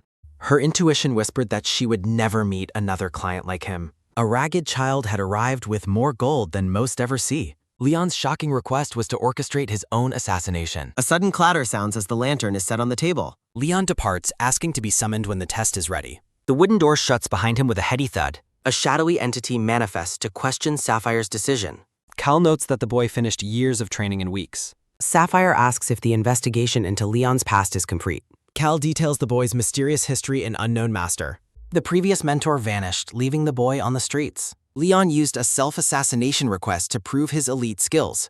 Cal confirms that every part of Leon's story is entirely true. An owl watches from a dark forest as a report begins on the boy's past residence. A secluded cabin under the moon shows signs of recent habitation. Sapphire listens as the masked assassin concludes his findings regarding the boy's mysterious background. The red-haired woman questions if Leon could actually be the missing Ryun Sermine. A close-up of the assassin's red mask reveals his glowing gaze. She compares the disappearance of the young lord with the arrival of a talented boy of the same age. Sapphire wonders if the timing is merely a coincidence or something more significant. Cal argues that the possibility of them being the same person is extremely low, prompting her to ask why. He recounts how information gathered since birth proved the young lord lacked mana, swordsmanship, and stamina. Cal dismisses the idea, labeling the missing heir a talentless omen of doom compared to Leon. Sapphire decides to end the investigation into his identity despite Cal's offer to continue tracking. She believes using an elite talent for such a pointless task is a waste. As Leon sits in his room, Sapphire orders the assassin to investigate his extraordinary master instead. Leon smirks as he senses her good instincts while a green flame ignites in his eye. He manifests a magic circle, noting how convenient his necromancy is for gathering intelligence. A green ghost eavesdrops on Sapphire and Cal, allowing Leon to hear their every word. He notices that the levels sacrificed for his class advancement have finally returned. Against a green background, he reflects on the success of his mana investment. Leon realizes his new powers allow him to do much more than simply alter his appearance. He confirms he is now undetectable by mana sensing and can deceive advanced form detection skills. Leon stands before a massive spectral manifestation as he recalls creating a new companion. A white-haired girl appears within the green energy, awaiting her new name. Leon leans in close, deciding to name the mysterious creature Cornac. He examines her status screen, surprised to find she possesses skills and stats like a player. A knowing smile spreads as Leon identifies her as a growing undead entity. He wonders if she possesses the Phantom ability and decides to examine her energy circuit. Vibrant green light erupts as Leon prepares to delve deeper. A system notification appears as he triggers a hidden quest titled Avenger. Leon is surprised to find a hidden quest on this continent that requires specific conditions. He notes Cornac was born from powerful skills and will eventually be helpful. Moonlight bathes a tall church tower as the scene shifts. Standing on a rooftop, Leon reflects on looking toward the future. Supervisor Duns approaches, asking why he is lost in thought before the final trial. Leon smiles at the blue-haired man, expressing his ambition to one day lead a guild branch. Duns laughs, encouraging the boy by noting his growth rate makes any dream possible. He reveals that there are 3 applicants participating in the high-stakes test today. The supervisor prepares to deliver the final instructions for their promotion. Duns sternly warns the applicants that only one of them will pass. A blue-haired trainee named Paula stares ahead with a cold, determined expression. He explains that the one who assassinates the target will become an official member. The test officially begins as the figures of Leon and his former self merge. Duns stares into the night sky, his face illuminated. The 3 trainees follow the supervisor as he prepares to disclose the target's identity. He identifies the target as a merchant named Arok, who is protected by 3 loyal mercenaries. The guard force consists of 2 bronze rank warriors and 1 silver rank mage. Duns shares rumors about a young concubine the merchant has recently taken. He reveals Arok visits her room every night while his guards maintain their distance. While praising their scouting, Duns questions how they can guarantee the plan's success. He asks the trainees if they truly have the strength to handle the cards. Duns winks while reminding them that gathering information is the core of their profession. Duns continues his explanation as the night air cools. The blue-haired supervisor asks Leon to share the information he has gathered. Leon smirks as he asks if he is truly obligated to reveal his findings. Intense, focused gazes highlight the mounting tension between the rival trainees. Leon explains that since only one can pass, sharing information is counterproductive. He dismisses the idea of camaraderie, much to the frustration of his peers. Duns finds Leon's ruthless and logical answer to be the correct one. The supervisor tells the group to use whatever they have learned to pass. He reminds Leon that the nature of an assassin involves using or discarding others. Duns asks if the other trainees have anything further to say before they begin. He commands them to proceed and freely assassinate the designated target. A sudden rhythmic tap sounds as the trainees leap from the high rooftop. Duns expresses shock at the request to assassinate a mere child. Sapphire details the mobilization of multiple high-class assassins for this high-stakes job. Leon smirks, demanding admission as a special trainee as his primary condition. Duns dismisses the 3-day limit, claiming he can find the boy in minutes. The dejected assassins admit their absolute failure to capture the elusive boy. Someone curses the boy's formidable traps and tricks as the scene shifts. Sapphire confirms the agreement and welcomes Leon to begin his official training. Duns notes that becoming a member of the guild is a grueling process. Leon sprints across the tiles, reflecting on the difficulty of this final test. A bright, full moon hangs over the quiet rooftops of the city. Breaking the silence, a sudden crash sounds as Paula smashes through a window. The blonde trainee lands inside, confident that he has bypassed all initial security. He is suddenly stunned by the appearance of numerous unexpected mercenaries. Hiding behind a wall, the female trainee hears a guard shout about an intruder. She watches silently as a group of guards chases after the noisy blonde trainee. The brown-haired girl mocks Pallas' failure while planning to use the distraction. Eric flees down a hallway, guided toward his wife's bedroom by a protector. 2 loyal guards take up defensive positions outside the bedroom door. Inside, a woman's bare feet stand as she expresses her deep exhaustion. The white-haired woman confronts Arok about his concubines and the danger he brings. Eric attempts to calm her while the hidden trainee notes the thin defenses. The girl trainee prepares to launch a frontal assault with her sharp knife. Arok turns around with a look of pure terror on his face. The merchant reaches out, pleading for the weapon to be put down immediately. A sudden sharp noise in the rafters startles the hidden female freeney. The wife holds the knife with trembling hands, crying over their lost love. Arok makes pathetic excuses about business funds while his wife trembles in rage. She accuses him of spending her family's money on gifts for his concubine. A sudden wet spray sounds as the wife plunges the knife into Arok. The hidden trainee watches the brutal scene with wide, shocked eyes. The white-haired woman stands over her husband's body as blood pools. A sharp clang sounds as the bloody knife falls to the floor. She trembles in shock, realizing the weight of the horrific act she committed. A piercing scream erupts as she stands over the fallen merchant. Guards rush toward the bedroom, shouting to find out what have happened. The girl trainee realizes the mission failed since the target died by another's hand. The moon shines brightly over the peaceful city despite the violence within. The brown-haired trainee stands on a rooftop, dejectedly confirming the mission's failure. The brown-haired trainee reflects on the target's unexpected death. Leon tells the supervisor that Arok died by his wife's hand. The girl trainee winces with a frustrated expression. She questions why Leon is already present and if he ever actually entered the mansion. A sudden heavy wheeze sounds as Pala arrives. Pala explains he escaped when the mercenaries suddenly began fighting amongst themselves. Duns claps loudly while declaring the test over and noting the mission's success. The supervisor confirms that Leon succeeded in his assigned request. A collective shout of shock rings out as the sun rises. The girl trainee argues that the wife, not the trainees, killed the target.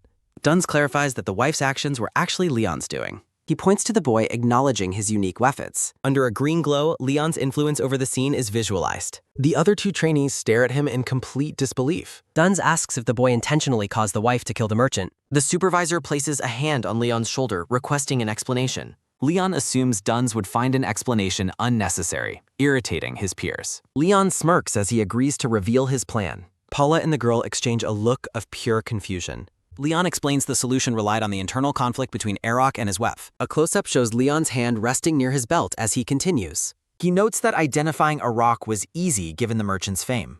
Leon confirms the details regarding Arok's business and his new concubine were true. He reveals that while the others devised methods, he simply followed a pre-prepared plan. The two trainees are visibly shaken by his cold calculation. Paula questions how he investigated a target before it was even assigned. Leon admits he collected information on every high-profile individual with a bad reputation. The trainees realize he essentially studied the entire city's potential targets. Leon identifies the wife, Kelly, as the one who held the deepest grudge. He explains he contacted her secretly, posing as an emissary from the guild. Leon details how Arok abused his wife's family wealth to fund his infidelity. His plan involved hiring mercenaries to scare Arok into seeking refuge in Kelly's room. He intended to frame the concubine for the fake assassination attempt. Leon's proposal suggested Arok would return to his wife if the concubine was blamed. He notes that Kelly fell for the ruse easily before he provided one final detail. The final piece of information revealed that Arok's gifts were bought with her family's money. Duns stares in awe at the boy's psychological manipulation. The girl trainee is horrified to realize Leon controlled the entire test. Pala and the girl are speechless as they process his strategy. Duns questions how a civilian was pushed to commit such a violent murder.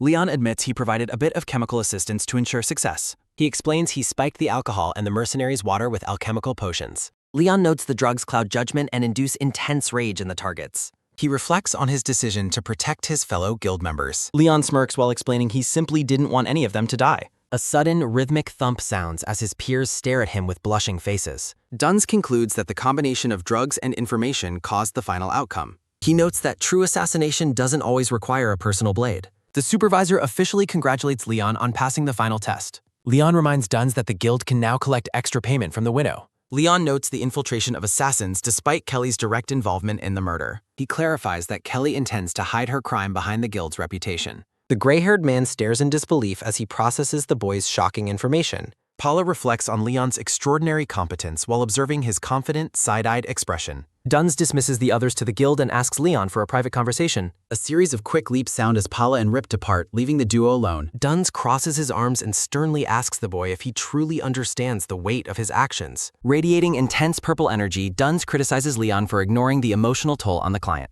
He asserts that their guild aims to train professional assassins rather than heartless monsters. Leon admits he initially misjudged the woman as a simple, ordinary person before uncovering the truth. He lists Iraq's numerous criminal enterprises and explains how Kelly managed his multiple concubines. Scenes depict Kelly ruthlessly disposing of her husband's lovers while Iraq remained indifferent to their deaths. Leon points out that the woman's influential families suppressed any investigation into the suspicious disappearances. He explains these grim details were uncovered through his thorough investigation into the target.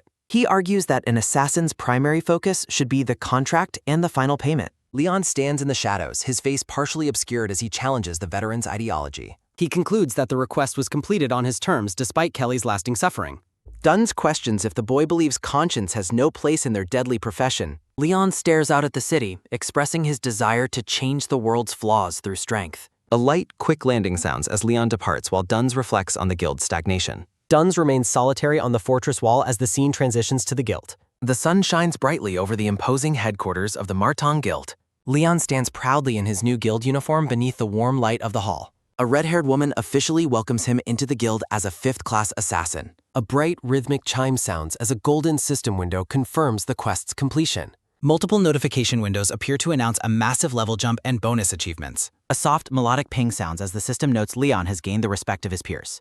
The branch leader outlines the strict requirements necessary for any future rank promotions. Leon interrupts her explanation, surprising everyone with his sudden interest in the advancement criteria. He pointedly asks the woman to recall the total payment for the Iraq mission. The boy's intense green eye narrows as he prepares to make a bold claim. The red-haired woman and her associates look on with growing confusion and irritation. Leon maintains his composure while the branch leader begins to lose her patience. She details the standard payments while Rip and Paula listen with mounting shock. Duns adds the detail regarding the extra gold received for covering up the murder. Leon explains that since he earned 30 gold, he has already met the promotion quota. He reminds the stunned woman that the first condition for advancement is now satisfied. The branch leader is speechless as she realizes the logic of Leon's calculation. A sharp electric hum sounds as the boy reinforces his new status with absolute confidence. Leon officially declares his request for an immediate promotion to a fourth-class assassin. A low, collective murmur sounds from the gathered crowd as the boy challenges tradition. Purple energy swirls around the branch leader as she accuses Leon of extreme arrogance. The boy offers a small, knowing smirk in response to her growing anger. She acknowledges his talent but warns him against disrespecting the guild's long-standing hierarchy. The woman begins to lecture him on the importance of adhering to official protocols. She emphasizes that the fourth-class rank requires peer validation and extensive experience. The red-haired woman warns him that his behavior will only lead to resentment from others. She tries to end the conversation by telling him to rest and recover. Leon stands his ground and refuses to withdraw his application, shocking the woman again. The branch leader walks away, advising him to learn how to read the room. Duns approaches Sapphire, asking for her permission to speak as the test supervisor. The supervisor and trainees gather outside the guild building as the sun rises. Sapphire grants him permission to speak as Duns argues Leon hasn't shown the most important quality. The red-haired branch leader is surprised while Leon smirks with closed eyes. A single text bubble highlights the importance of pure physical ability. Duns emphasizes that an assassin requires physical skill rather than just planning and schemes. Sapphire notes that Leon has succeeded thus far through clever tactics amon. She explains that the upcoming promotion test is impossible to pass without high physical ability. The other trainees recall Leon using only trap techniques to evade them in the past. Sapphire contemplates the request with a stern, focused expression. The branch leader officially announces that she will allow the promotion test to proceed. She warns that even prepared assassins must risk their lives for this specific trial. Leon confirms his preparation as he and Sapphire finalize the agreement with a handshake. A quiet house stands illuminated against the purple night sky. A heavy mug slams onto the wooden table with a loud thud. Duns sits with the trainees, calling Leon's recent actions far too reckless. The group sits together in the quiet, dim cavern. The trainees question if Leon actually has a plan for the upcoming test. A waitress delivers drinks while Leon informs Duns he plans to rest until the test. A sudden, collective shout of surprise fills the tavern at Leon's news. Leon drinks his milk while stating he intends to leave the guild territory for a while. He reassures the concerned supervisor that he will return before the test begins. Duns asks if leaving the guild is his actual plan this time. The tavern erupts in cheers as the group prepares to drink their fill for the night.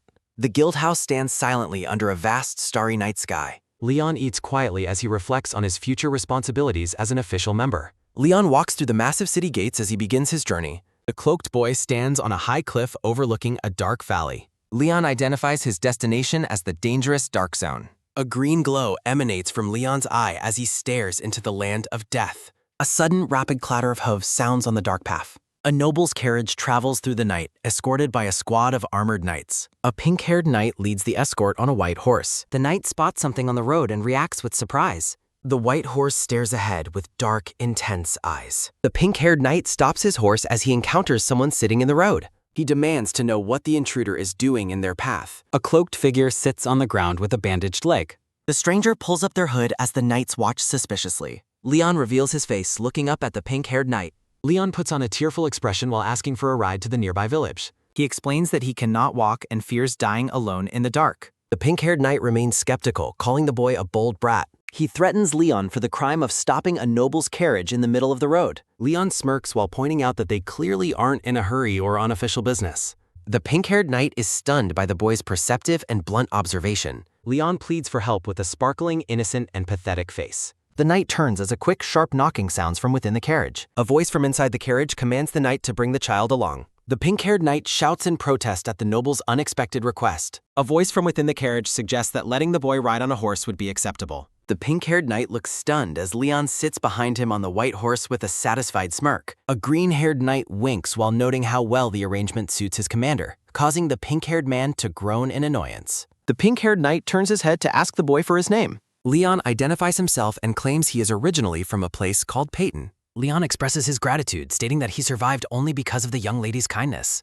The pink-haired knight tells the boy to be grateful for his luck in encountering the lady, while Leon maintains an innocent smile. Leon secretly reflects that his presence is due to careful planning rather than luck, identifying the lady as Santine Rose. He recalls how he studied maps and routes to ensure his path would intersect with the Rose family's procession.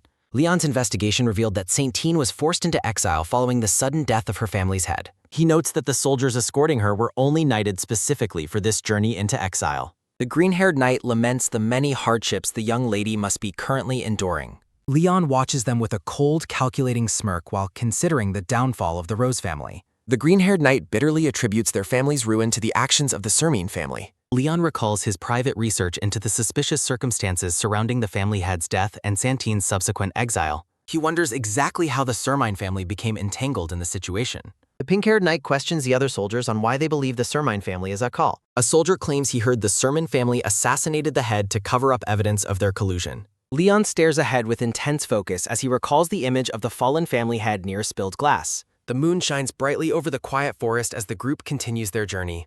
A crackle sounds from the fire as the group sets up a camp and a large tent for the night. The white horse lets out a soft snort while the knights prepare the area and maintain a watchful guard. A hearty soup bubbles over the campfire as the knights gather around to rest and eat. Leon sits against a rock with his heavy pack, reflecting on the valuable information he has gathered from the knights today. He visualizes the political conflict between the Sermine and Peyton families as the root of the Rose family's fall. Leon recalls how the connection began when the eldest son of the Rose family entered the service of the Sermine family. The son tragically died while on border duty, leading the Sermine family to promise substantial aid to his relatives. He analyzes how a rival family, the Agani, conspired with the Patan family to use this alliance as a political opportunity. This conspiracy eventually led to the assassination of the Rose family head, which was then blamed on the Sermine family. Leon notes that only a knight named Kennel and a few loyal retainers stayed by Santine's side after her family abandoned her. Santine Rose sleeps soundly inside the carriage, wearing a large red hat adorned with a rose. The young lady remains in a deep slumber, unaware of the discussions happening outside. A knight stands vigil outside the tent, his silhouette illuminated by the soft glow from within. Santine Rose rests peacefully, her face partially obscured by the brim of her white hat. Leon contemplates the suspicious and predatory way the Awani family's second son views the young lady. The pink-haired knight Kennel firmly states that the Peyton and Ayani families are the true villains of this story. A shadow looms over the dark trees as someone notes that the exile journey itself is suspicious. The group sits quietly around the campfire while Leon eats his meal in the background. Kennel explains that the exile was only possible because the Sermine family secured official permission for them. Leon listens intently while eating his soup, hiding his true thoughts from the knights. A snap sounds as Kennel tosses a stick into the fire, mentioning how the Sermonine family provided their remaining resources for support. The knights raise their wooden mugs in a solemn toast to the Sermine family's generosity. A knight kindly asks if the boy wants another bowl of soup, and Leon happily accepts. Keneal asks Leon if the long story was boring, but the boy assures him it was very interesting. Leon hides a bead of sweat while privately acknowledging his own deep and secret connection to the Sermine family. Leon observes that Camille seems visibly relieved after finally opening up about his past and his burdens. The green-haired knight notes that Santine Rose is undoubtedly the one suffering the most through all of this. Leon drinks from his bowl while realizing that Santine herself is the central problem in this complex web of events. He realizes that Kennel and the other knights lack the necessary experience to see the true danger hidden in these events. Leon sits silently against the dark trees, fully aware of the grave danger that is currently approaching the unaware camp. The Akani family is described as a corrupt noble house that has recently colluded with the Peyton family. Narration specifies that the Ani family's second son is particularly notorious for his depravity. His history as a cruel womanizer is noted, and the guild previously rejected assassination requests for being unprofitable.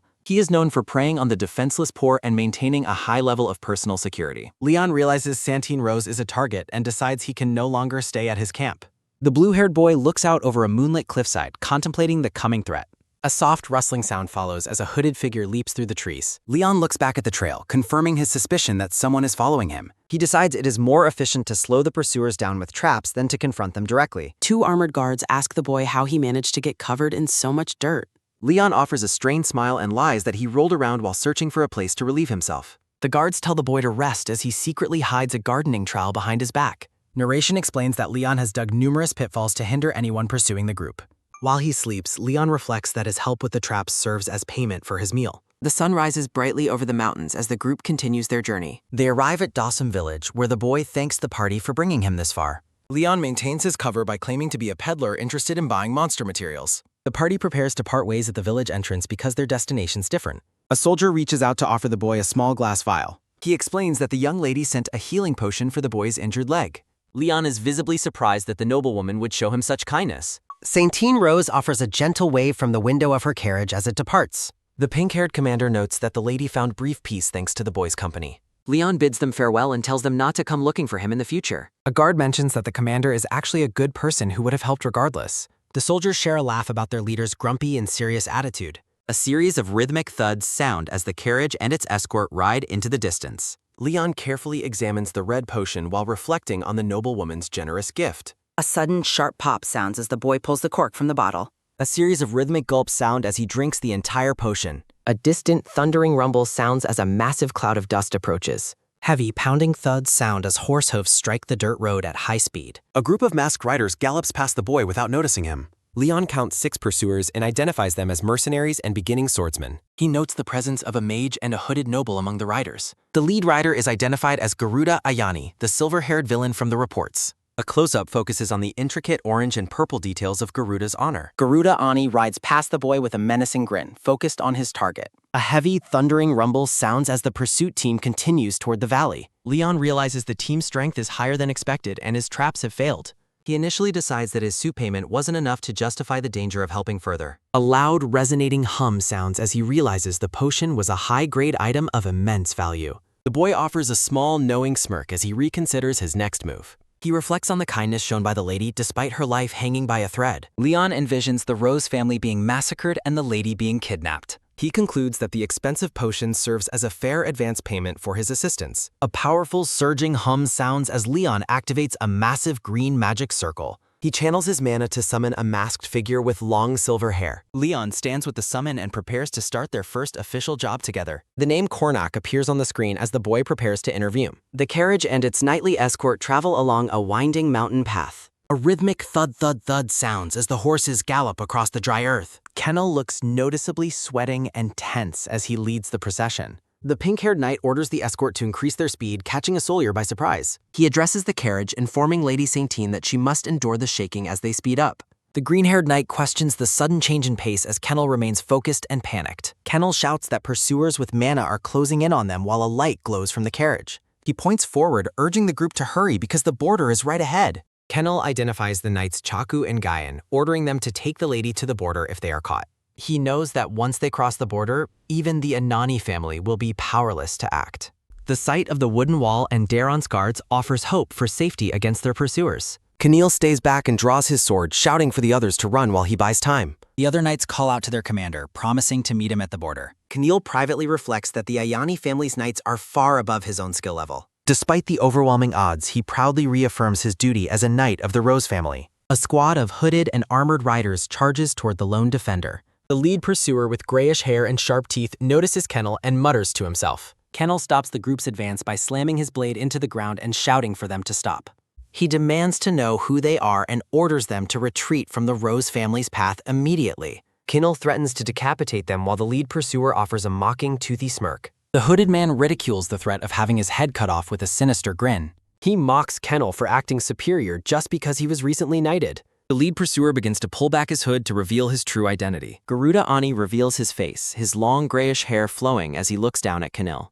He mocks Kennel's loyalty, stating that everyone except Santine Rose is going to die anyway. Garuda orders his men to capture the woman before she reaches the border, and they shout in agreement. The riders gallop past Kennel, who shouts in surprise as he is unable to stop them all. He draws his sword with determination, ready to fight the enemies remaining before him. A sudden, violent shock sounds as a massive explosion of dust and rocks hits Kennel.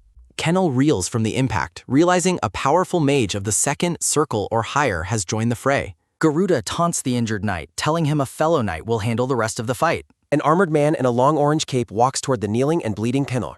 Garuda declares that Kennel will die here as the orange-caped challenger stands before him. Kennel is horrified to recognize the man as Ciso, the former commander of the Rose Knights. Ciso explains that he abandoned his post for money because the Rose family has already disappeared. The two knights clash with a loud clang as Ciso overpowers Kennel. Ciso claims that chivalry is dead in Feinstroy as he continues his relentless assault. A heavy blow sends Kennel's sword flying as he is knocked back by Ciso's superior strength. Ciso suggests that Kennel should give up and serve a new master before the coming war begins. Kennel refuses to listen to such nonsense, his face stained with blood from the fight. Garuda expresses his boredom and orders the fight to end quickly since Santine has likely been caught. Ciso apologizes to his former comrade as he prepares to deliver the final blow to the kneeling man. A sharp whoosh sounds as the heavy sword swings through the air toward Kennel's neck. A sudden, massive boom erupts as a green explosion of energy protects Kennel. Garuda's eyes widen in shock as the magical energy fills the battlefield. A mysterious green spirit entity manifests, leading a stunned Garuda to demand its identity. A small, silver-haired girl in glowing green armor stands poised and ready to defend the fallen knight. Ciso grits his teeth in fury as he is pushed back by the magical green residue. The small girl conjures several glowing green spears from the air around her. She launches the magical projectiles with a sudden, sharp crackle of power. A violent green explosion erupts across the battlefield with a thunderous roar. Garuda struggles to maintain his translucent blue mana shield against the overwhelming force, admitting that their mysterious opponent is an incredibly skilled fighter. Ciso is struck by the verdant energy and collapses while coughing up a spray of blood. Leon's eyes glow with an eerie green light as he decides to use this fight to repay his debt for the bowl of soup. A heavy sword spins wildly through the air with a high-pitched metallic ring before embedding itself in the wreckage. A brutal impact sends a knight flying backward as a crimson splatter stains the dry earth. The lead horse of the carriage lies dead in a pool of blood while thick dust settles over the scene of the ambush. The knights Chaku and Gaian stand defensively before the carriage while struggling to catch their breath. Gaian wipes blood from his forehead and grimly realizes that their opponents possess far more strength than they can handle. The enemy knights in orange capes loom over the survivors, mockingly suggesting they should just disappear instead of clinging to their useless pride. A clear voice from inside the carriage begs for the violence to stop, catching Gaian by surprise as he laments their lack of skill. A slender foot in a pink rose-adorned shoe steps onto the carriage's boarding step as a rhythmic click sounds. Santine Rose steps out into the open and praises her remaining knights for enduring so much for her sake. A sharp metallic rasp sounds as Santine draws a small dagger and offers to surrender if the others are spared. The young lady holds the cold blade against her own neck, threatening to end her life immediately if they refuse her terms. She stares down the enemies with fierce determination, questioning if their master would truly want her to die here. The names of her loyal knights, Gaian and Chaku, echo through the air as she looks upon the ruined carriage and the dead horse. The orange-hooded leader eyes her curiously and asks if she is truly the final bloodline of the Rose family. A soft rustle sounds as Santine walks forward while thanking her men for their unwavering loyalty through the hardship. She stands between her bleeding protectors and the enemies, repeating her desperate plea to be taken away in exchange for the safety of her knights. Santine reinforces her threat by pressing the dagger closer to her throat, prepared to sacrifice herself to save her remaining friends. Her gaze is cold and resolute as she warns the pursuers that her death would be a failure for their employer. The lead pursuer laughs and dismisses her status, reminding Santine that failing to reach her destination means she is no longer a noble. A sudden, sharp smack sounds as he knocks the dagger from her hand while stating he has no reason to listen to her demands. The man with sharp teeth grabs Santine by the hair and sneers that he will show her the futility of resisting a knight who can manipulate mana. Her knights cry out in a panicked chorus as they watch their lady being manhandled by the cruel mercenary. Santine winces in pain and fear as she is pulled backward, her wide-brimmed hat slipping from her head. A sudden, powerful whoosh sounds as a blue arc of energy cuts through the air toward the captor. A heavy thud echoes as the blue-haired boy delivers a devastating kick to the mercenary's face, forcing him to release the girl and spit blood. Santine looks back with wide, tear-filled eyes as a spray of blood flies past her face. The mysterious savior follows up with a lightning-fast strike that sends the enemy crashing into the dirt with a pained scream. The orange-hooded leader recovers from his shock and demands to know the identity of the boy who interrupted them. Leon stands calmly with his dagger drawn, mentioning he is here to settle a debt for a potion and that he expects some change back from such weak opponents. He glances at the bewildered Santine and suggests she should consider the soup he ate as an advance payment to hire a Martong assassin. A moment of tense silence follows as Santine repeats the name of the legendary assassin guild in total disbelief. The leader of the pursuers is visibly shaken and demands to know why a member of Martong would ever help the fallen Rose family. Santine looks at the boy's back while realizing he is part of the direct lineage of the infamous Asan. She desperately shouts that she will pay 30 gold if he helps them, her voice cracking with the urgency of the moment. Leon glances back over his shoulder and coldly notes that 30 gold is only enough to deal with this single knight standing right in front of her. He lists the formidable roster of enemies they face, including the Ayani family's son and the former commander, noting that her offer is far too low for the whole group. The mercenary snarls an insult while gritting his teeth in pure rage at the boy's arrogance. Leon warns Santine to decide quickly because he will abandon the scene if a formal contract isn't established immediately. Santine watches him with a panicked expression while realizing that her entire hope for a successful exile will vanish if he leaves now. She looks up at the tattered Rose family banner and feels a surge of duty to protect the last of her kin. A heavy silence falls as Santine stares at the boy and promises to give him anything he desires in return for his aid. Her voice rings out across the battlefield as she screams her total surrender to his terms and begs for him to save them. Leon offers a dark, satisfied smirk as he accepts the deal, his eyes flaring with a brilliant and menacing green light. The orange-hooded man is appalled that an assassin would be so bold as to reveal his face to those he intends to kill.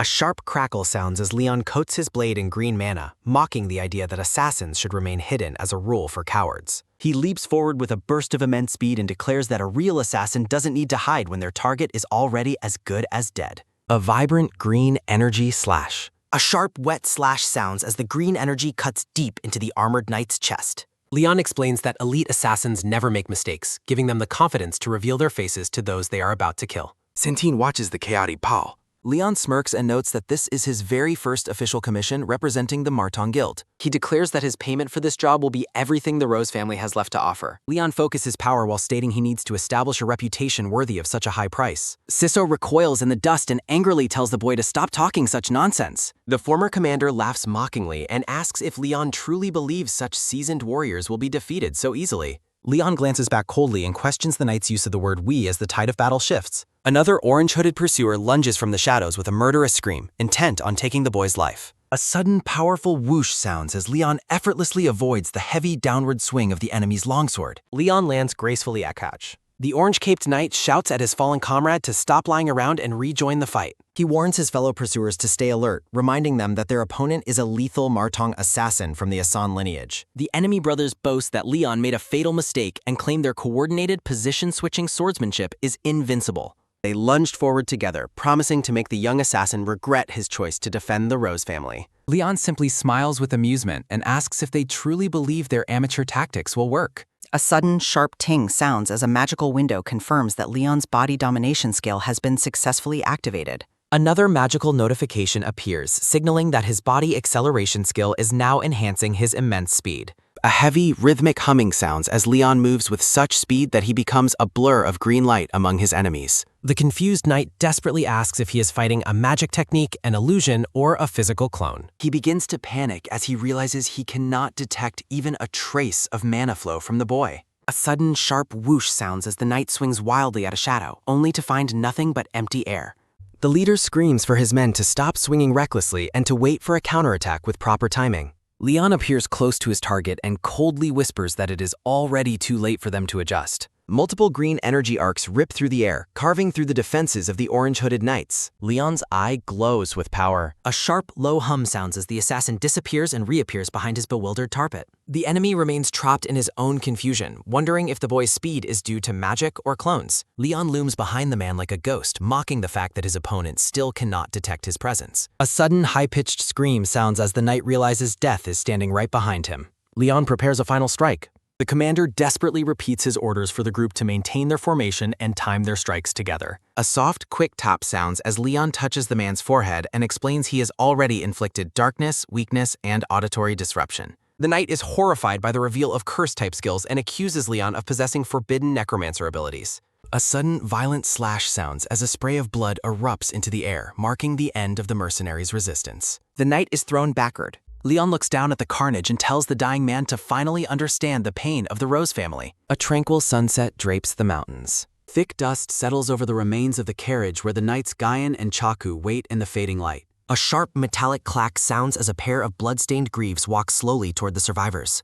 Camille finally reunites with the group and calls out to his lady with a mixture of exhaustion and relief. The pink-haired knight wipes blood from his face and asks if everyone managed to stay safe during the chaos. Saintine calls out Kennel's name, her eyes wide as she stands between the knight and the blue-haired assassin. Saintine's face lights up with joy as she cries out in relief that her most loyal protector is safe. Leon watches the reunion's silent way. Kennel greets his fellow knights and asks if the commander was actually the one who managed to stop their pursuers. He scolds his comrades for not meeting him at the border as planned while they offer awkward and sheepish excuses. Kennel explains that he was only able to make it back because a powerful mage suddenly intervened to save him from certain death. The knight explains how the savior defeated the mage and captured the traitorous Garou. Santine watches the hooded boy while wondering about his true identity. Leon raises his hand as a green light begins to swirl. A complex green magic circle manifests in the air. A sudden, sharp guac sounds as Leon slams the captive mercenary into the dirt. Camille recognizes the boy and asks why he fear. Santine reveals that the boy claims to be an elite assassin, causing Kennel to stammer in shock. A violent burst of green energy erupts. Camille realizes why the powerful mage fell so easily against such a foe. The bloodied captive mutters the name of the legendary guild in terror. Garuda desperately offers to pay triple the amount to be spared. He insults Santine and argues that the Assassin Guild only cares about Bolt. Leon's eye glows with a menacing green light as he finds the man annoying. A sudden, sharp slash sounds as Leon's energy cuts Mie. A spray of blood follows as the mercenary falls to the ground. Leon coldly warns the man never to treat him like a common killer again. He asks if the mercenary even understands the value of what Santine promised. Leon leans in close and reminds Santine that his guild expects total payment. Santine trembles under his gaze and confirms her agreement. Leon mentions he knows her family situation and won't demand everything immediately. He requests an official commission for the gold and a private verbal contract for the rest. Santine nods in total submission to his terms. Leon tells them to pull themselves together and head to their destination. He provides a cover story for the border guards and promises to handle the cleanup. The knights are impressed by his thorough and efficient work. Kennel watches Leon walk away with a look of deep suspicion. Leon offers a sharp, confident skark. He leaps into the air and vanishes with a burst of green mana. A lingering swirl of energy marks the spot where he stood. The knights are stunned by his sudden disappearance. They realize he is likely far more dangerous than just an assassin. Kennel notes that the creature Leon summoned was no ordinary undead. He recalls the high-level power of the mysterious entity. He remembers that the summon was even able to speak. The summon's eerie, masked face lingers in his mind. He reflects on how it simultaneously defeated multiple seasoned warriors. A pile of glowing blue skulls fills Kennel's thoughts. Kennel becomes visibly shaken by the connection he is making. The legendary necromancer Veda appears in a vision of green flames and souls. Kennel theorizes that the boy might be a secret disciple of the master. The skeletal visage of the legendary necromancer. Camille realizes the massive impact such a lineage would have. The figure of Veda stands amidst a sea of bones. Kennel repeats his theory about Leon's true masters. The other knights are paralyzed with awe and fear. Santine's eyes widen as she hears the name of the legend. She sternly orders her men to never speak of today's events to anyone. She looks down at the dead mercenary and notes his death should be the only news. Camille is confused by her desire for total secrecy. Santine looks away and insists their savior must remain a secret to ensure their safety. Santine urgently asks if anyone has gathered information on Leon. Camille observes Santine with profound surprise, noting she is no longer the same hesitant lady who left the estate. The pink-haired knight realizes her resolve has completely transformed during their exile. Santine asks if Kennel is capable of moving before ordering an official assassination request for Garuda be sent to Martong. She looks down at the bloodied captive mercenary and reiterates the order for his death. Kennel hesitates for a moment, worried about the consequences of withdrawing Mao. Santine insists on trusting Leon's claim that the attacks have finally ended. She gestures toward her men, urging them to focus on the work they can accomplish immediately. Santine clenches her fist and vows to secure their place in the kingdom to restore the Rose family's honor. The surviving knights look at their lady with newfound respect and relief. Santine cheerfully raises her arms and offers to help her exhausted knights repair the damaged carriage. Deep in the woods, Leon activates a complex green magic circle as he prepares to depart. Narration notes that while a rose is never a modest flower, the 17th of House Rose is unique. Santine stands amidst a garden of blooming roses as the narration explains that her hidden thorns are finally revealing themselves. Leon reflects on the history of black mages and why they became a forbidden existence on the Drea continent. A map of the continent is shown being consumed by shadows during the legendary Black and White War. The conflict began when black mages rose up, driven by an obsession with slaughter and summoning demonic entities. They use the blood of the fallen to conquer the kingdom of Laco and attempt to manifest the demon realm itself. Savage demonic hordes and monstrous creatures swept across the burning lands, bringing absolute disaster. Every race on the continent split into opposing sides, locked in a brutal struggle for survival against the black magicians. Amidst the peak of the global chaos, a mysterious and powerful figure suddenly appeared on the battlefield. The legendary figure known as Veda manifested with an overwhelming surge of green energy. He was revealed to be a necromancer, a master of the forbidden arts of death. Unlike other black mages, Veda used his dark powers to heal the wounded and protect the innocent people. He began aggressively sweeping the enemy mages from the battlefield, though his use of the dead made many allies uneasy. Despite the nature of his magic, the common people began to view the necromancer as a holy saint.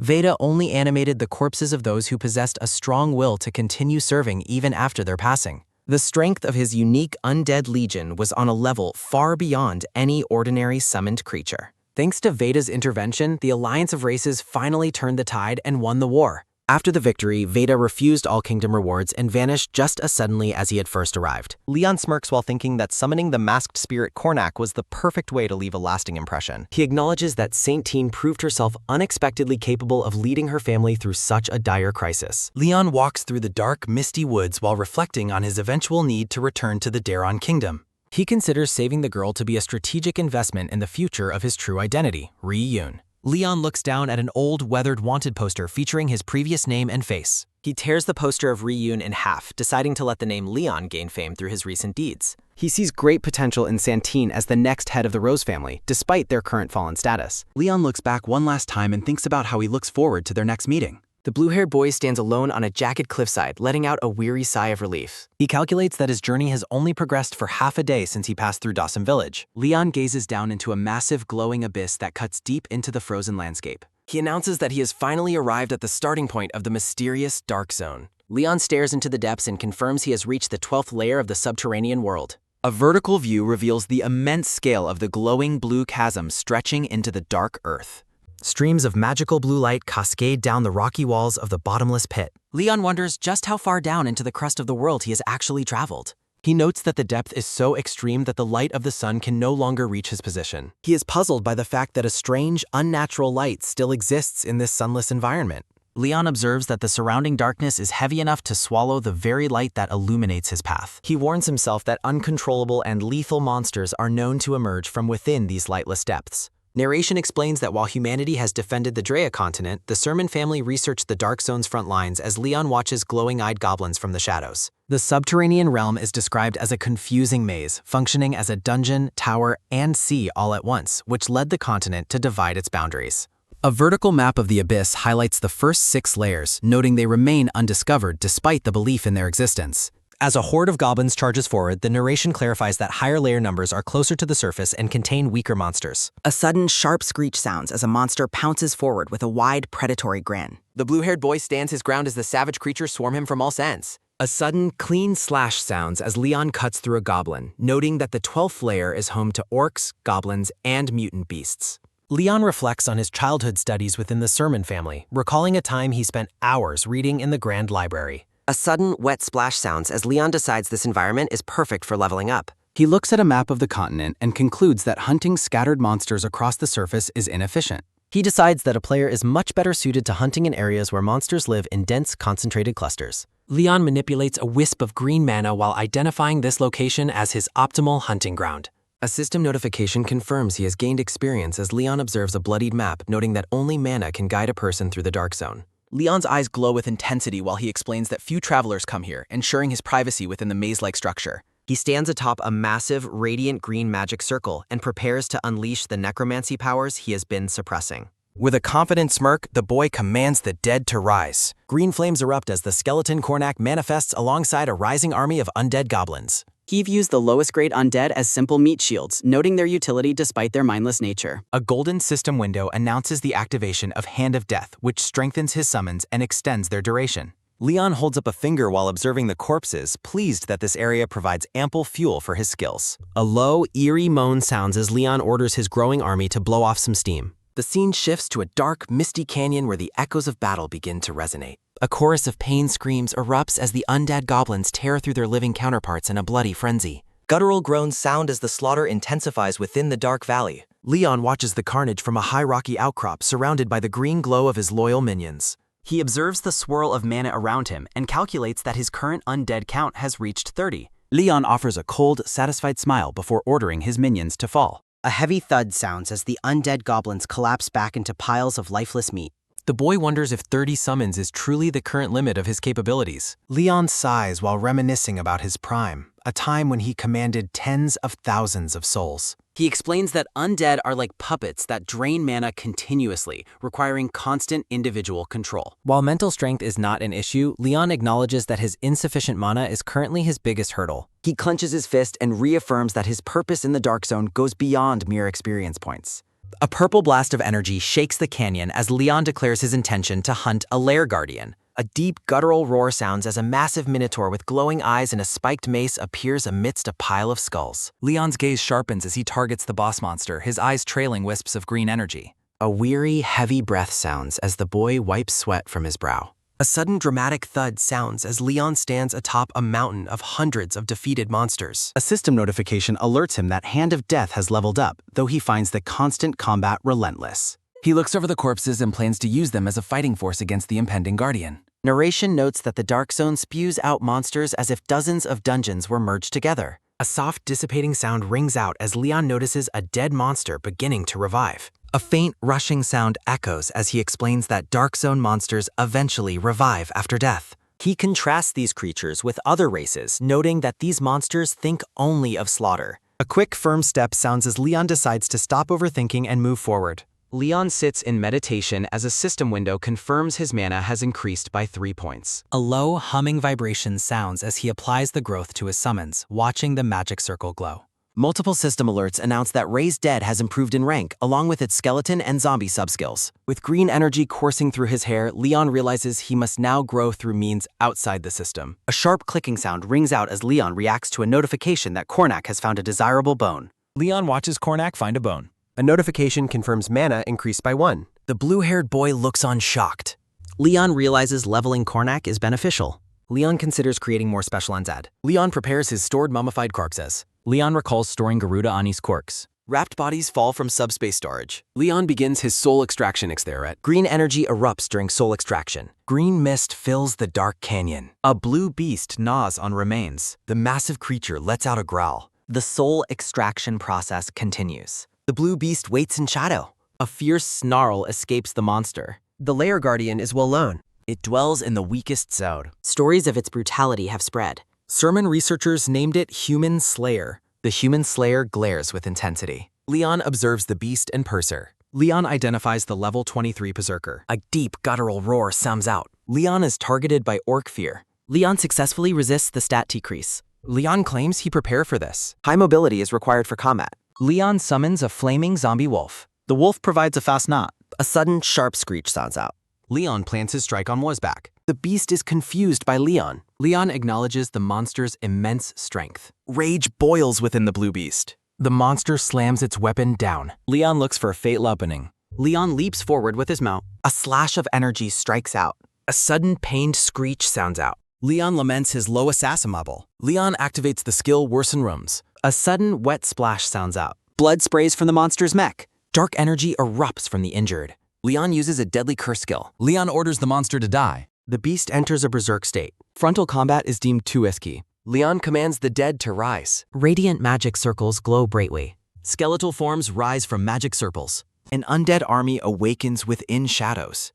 A low, predatory growl sounds as the monster watches from the darkness. Standing on a glowing sigil, Leon remarks that the battle finally feels like a proper raid. He reflects on his failed attempts to create more special undead like Kornak from his previous prisoners' corpses. Finding an alternative path to power, Leon activates a process he calls Undead Enhancement. Bound souls are sacrificed to magical circles. Vast power flows into Diari. System notifications confirm that soul offerings have strengthened his summons and granted him temporary access to a knight's abilities. Kornak radiates an overwhelming magical aura. A system window notes the use of a mage's soul as the white-haired spirit takes form. Kornak regains lost knowledge from his former life while Leon prepares his next move. Leon signals that it is time for Kornak to command the assault as the massive guardian bellows. With a fierce gaze, the boy orders his minions to take the creature down. A sudden, sharp roar sounds as the human slayer finds itself swarmed by the skeletal horde. Skeletons relentlessly slash at their target.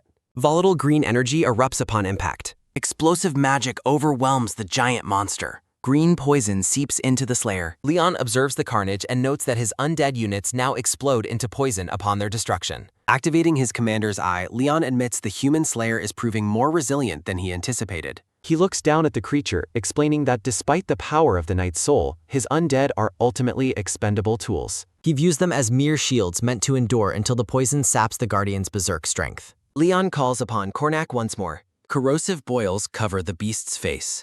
Dark energy carves through the giant. Kornak prepares a devastating fire spell. Massive fiery sigils illuminate the canyon. Swirling flames erupt from the ritual. A vortex of fire consumes the air. Leon commands a firebolt, ordering his magic to blast everything in its path. Intense heat radiates from the spirit. The inferno intensifies around the guardian. A beam of destruction rains down. A sudden heavy crash sounds as the magical fire strikes the earth. Violent explosions rock the battlefield. The spirit watches the destruction coldly. The guardian's weapon lies shattered and bloody. Leon stands victorious before the burning beast. The bloodied slayer remains barely standing. A sudden pained cough sounds as the monster struggles to breathe. Leon gazes at the broken creature and acknowledges it was truly worthy of guarding this lair. The boy decides to dismiss his summons. The skeletal army fades into light. Kornak offers a final smug grin.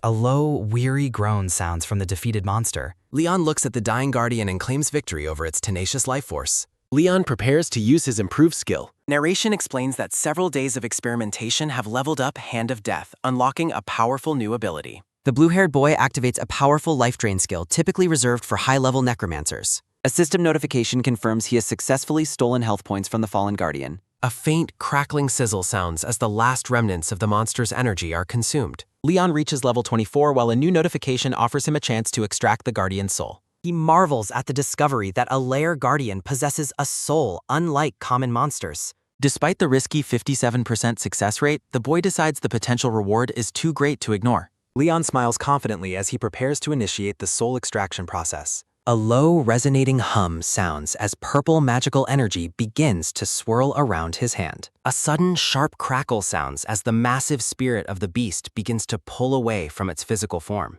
Leon celebrates his successful extraction, but quickly stops as he notices something unexpected about the corpse.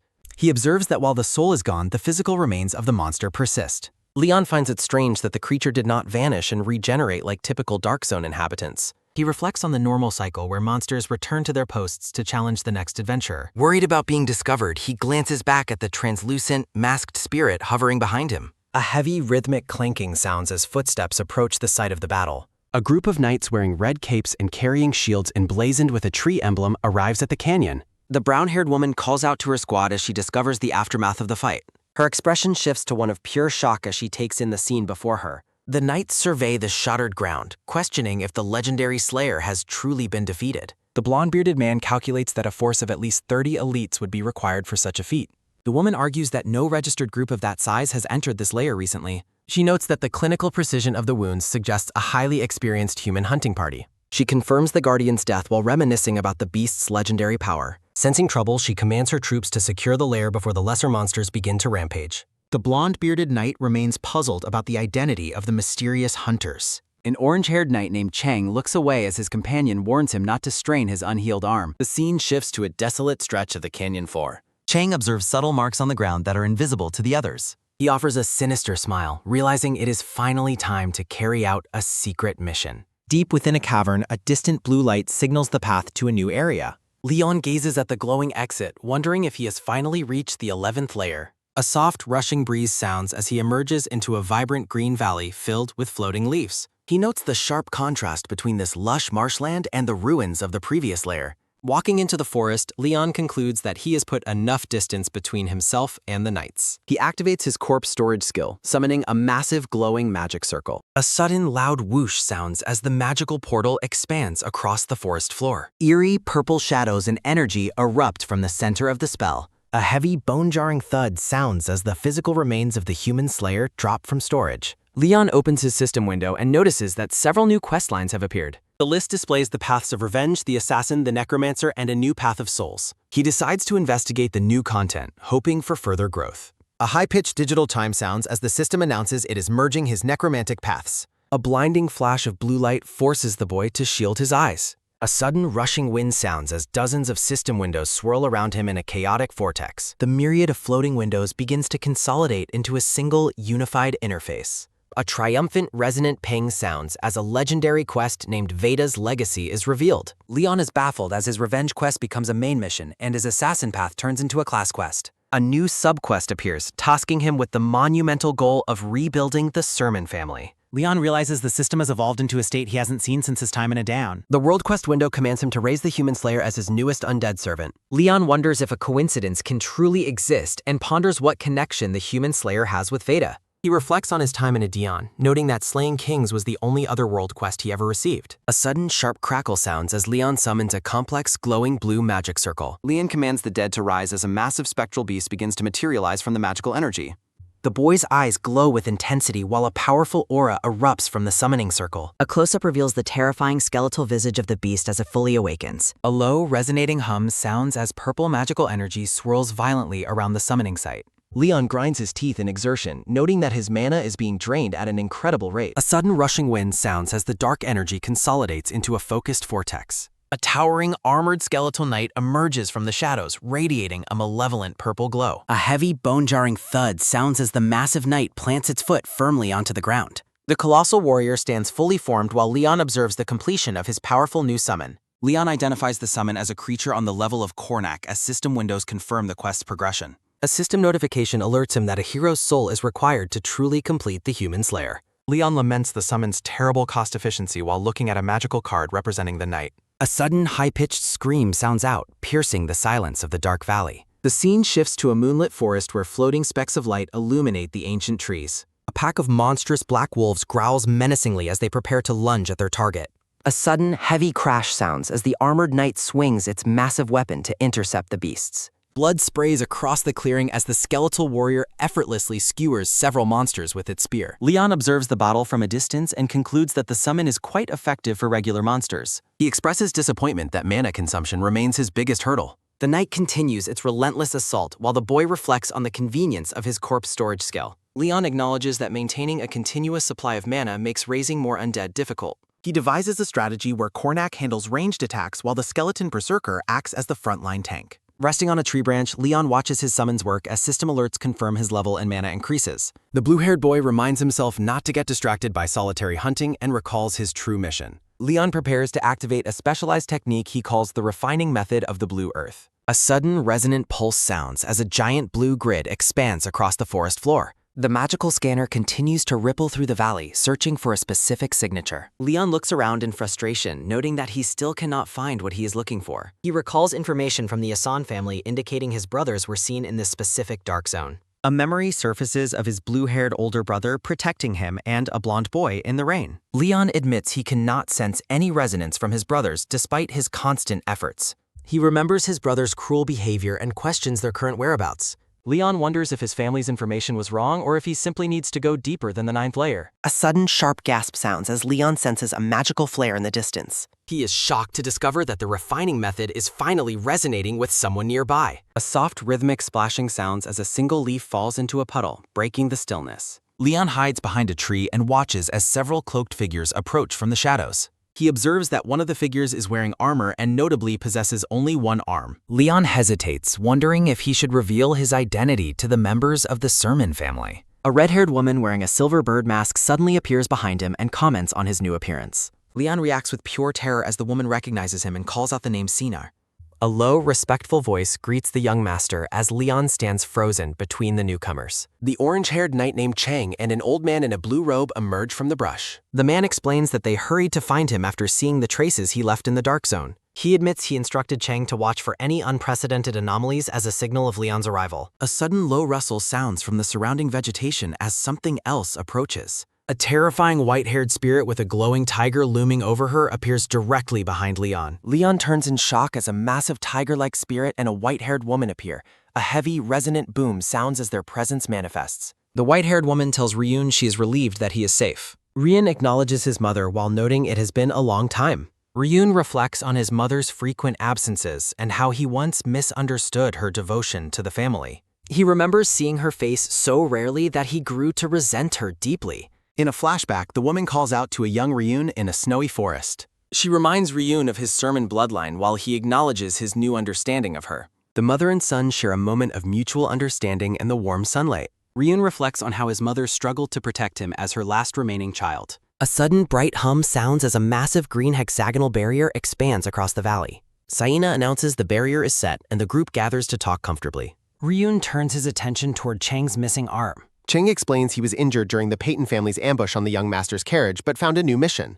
Truno explains he has been hiding in the dark zone with Saina's help because the public considers him dead. Sina jokes about their hiding spot being optimal for avoiding the Peyton family while Chang and Ryun look on. Selinu notes that such deep loyalty and trust are only possible through a true connection to the family head. Selinu praises Ryun for splendidly capturing the hearts of those around him. Selinu shifts to a serious tone, stating that as the protector of the family, she must ask him a question. She asks if he truly defeated the Peyton family's elite forces. She questions if he really handed Sun's Peyton over to Sina while the others look on nervously. A dramatic close-up focuses on Ryun's wide, shocked eye. Ryun confirms with fierce intensity that he planned every step of the operation. Selinu explains how they used Sun's Peyton to gain compensation while she masked her maternal grief. A text bubble praises the one who achieved the successful result. Selinu looks at Ryun with shadow-obscured eyes and asks if he is truly her son. Ryun confirms his identity as Ryun Sermon while a spectral blue image of himself looms behind. He admits he might not be the Ryun she once knew, but insists he is the son born from her womb. Selinu smiles warmly and offers her thanks to the goddess Aldriasi.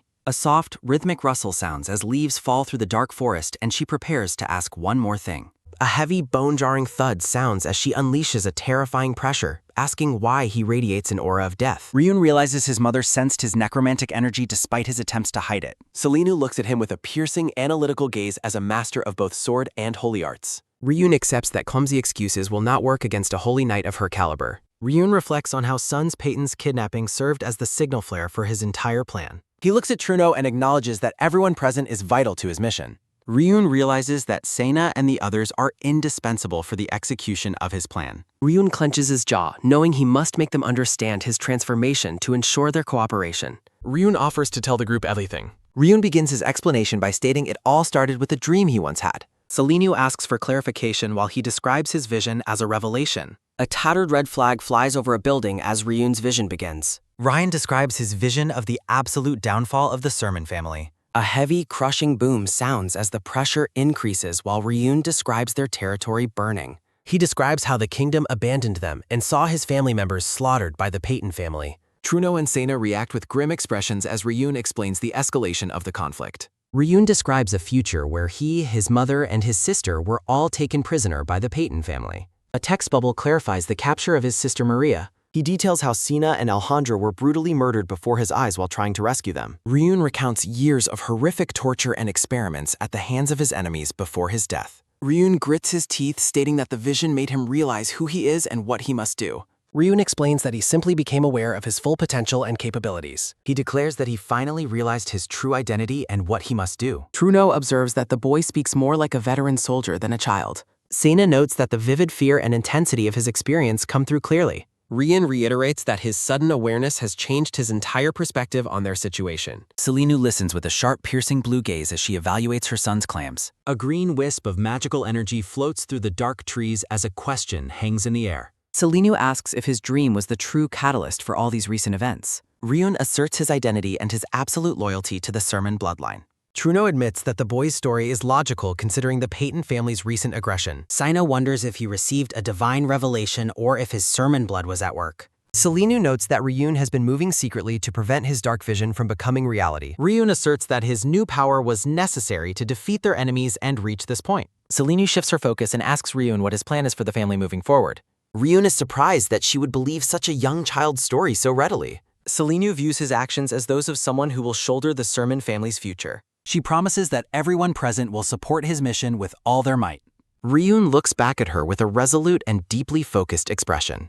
A dramatic close-up focuses on the boy's mouth as he prepares to deliver a difficult truth. Selinu states there is one thing she can never allow and commands him to speak. Ryun boldly demands that they must relinquish their status and title as a noble house. Selinu reacts with absolute shock and wide-eyed disbelief at her son's radical proposal. Sina is stunned by the suggestion that they should abandon their prestigious family title. Truno is frozen in shock by the gravity of the young master's statement. Truno warns that the family will lose all noble qualifications if they follow this plan. Ryun confirms he is fully aware of the consequences but remains smiling and confident. He explains that a noble house wields authority that can influence the entire world's fate. Selinu questions why they would ever consider abandoning such a powerful representative authority. Ryun warns that the Peyton family is already preparing to declare open war on them. He explains that their enemies want to seize the title of Supreme Noble House for themselves. Truno asks what will happen to the Sermon family if a full-scale war breaks out.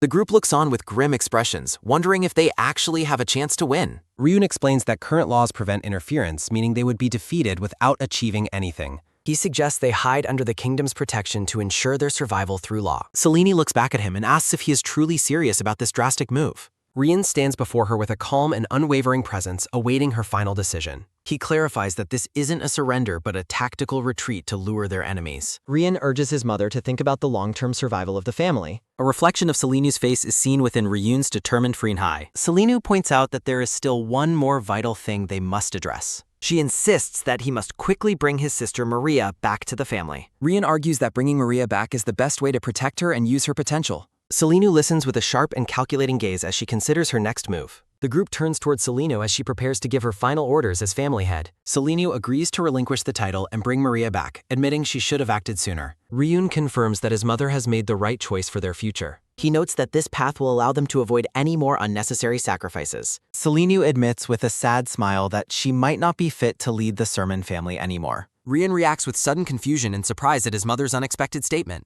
A sharp metallic shing sounds as Selenu suddenly draws her blade and levels it at the boy. Selenu draws her blade and levels it at the boy, declaring that before her titles as Holy Knight or Family Head, she is first his mother. She stares with intense focus, stating that his proposal means he is taking responsibility for the family, and she must test if he is qualified. Selenu challenges Ryun to withstand a single strike from her as he looks back at her with a sweat-beaded, determined face. Sina and Truno react with visible horror at the thought of the boy receiving a blow from a warrior who is both a swordmaster and a paladin. Ryun observes the sharpened edge of the blade, realizing he is now the only heir suitable for the irreplaceable position of family head. He reflects on the grim reality that his father and brothers are effectively dead in the eyes of the current political struggle. Selenu stands tall, her silhouette engulfed in a roaring, intense red aura of power.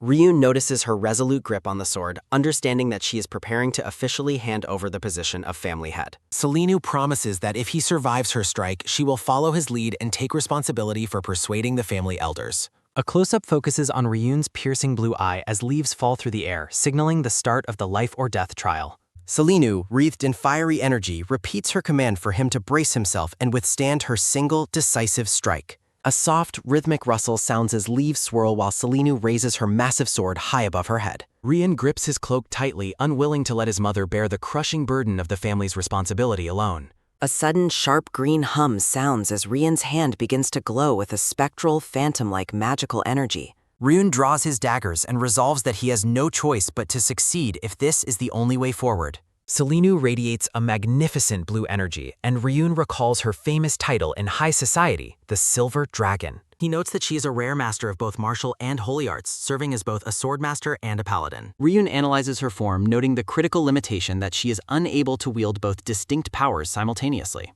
He reasons that if she tests him using her swordmaster abilities, the strike will be manifested through pure mana. He further deduces that if she utilizes her paladin abilities, the strike will instead be fueled by divine power. Rian prepares himself, intending to change his defensive response depending on which power she chooses to unleash. Selenu assumes a powerful attacking stance, her entire frame backed by a colossal and intricate golden magic circle. A dramatic close-up focuses on the boy's focused eye as he tracks the impending movement of the blade. A heavy, bone-jarring rush sounds as Selenu swings her sword down in a devastating golden arc. Time seems to freeze as the boy's green eye reflects the incredible speed of the descending weapon. Multiple panels depict the impact as golden energy shatters the ground, seemingly striking the boy directly. A blinding vertical beam of light splits the scene as the strike concludes, leaving a trail of destruction in its wake. Selena was frozen in wide-eyed shock, realizing that her son neither blocked nor attempted to dodge the lethal blow. She holds her glowing blade and demands to know what kind of technique he used to survive the impact. Rian's form is revealed to be a translucent blue phantom, allowing the physical blade to pass entirely through his body. He calmly explains that because her chosen power was mana, he was able to successfully avoid the damage. Ryun reveals he used Phantomization, a basic phantom skill he mastered over 100 years in a place called Adion. A sickening wet splat sounds as blood suddenly erupts from the boy's chest despite his seemingly successful evasion. Selenu screams his name in terror as Rion collapses, realizing the advanced skill was not yet perfect in his current body. A heavy, dull thud sounds as the group rushes toward the bleeding boy while Selenu catches him in a desperate embrace. A soft, rhythmic hum sounds as Selenu begins a divine healing incantation to close the life-threatening wound on his chest. Ryun stops her, declaring he will keep the wound as a mark of his mother's love and his identity as her true son.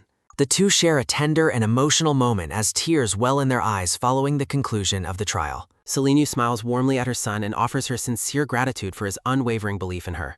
Truno and Chang look on with soft, supportive smiles, witnessing the restoration of the bond between mother and son. A golden system window announces that he has obtained experience and Selenu's recognition for his use of Phantomization. The mother and son sit together in the quiet forest, surrounded by swirling green motes of magical light. Ryun observes the massive barrier and reflects on the many tasks he still must accomplish on his own. He hands a sealed letter to Truno, stating he has written down the timing and plan for relinquishing their noble status. Selenu looks down with a regretful and somber expression, wishing she could remain by his side for what comes next. Sena mentions that the young master's other allies, Colin and Alejandro, are currently very worried about him. A flashback shows the Knight Commander Alejandro and a glasses-wearing maid, highlighting those who are unaware of the situation. Ryun decides to withhold the details from Alejandro for now due to his temperament, choosing to visit Colin instead. Sena assures him that Alejandro is a man of strong character who will not hold any resentment later on. A light, joyful chuckle sounds as the elderly Truno and his companion share a laugh in a moment of relief.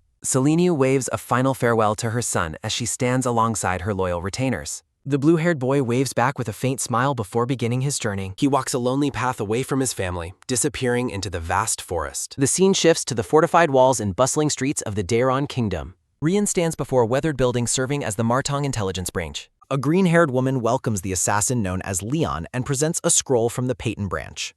He stares at the scroll with an intense and calculating gaze, bracing for his next task. Inside a dimly lit tavern, the boy unrolls the scroll while patrons whisper in the background. A narrative panel details his instructions for a mission that serves as a 4th-class promotion test.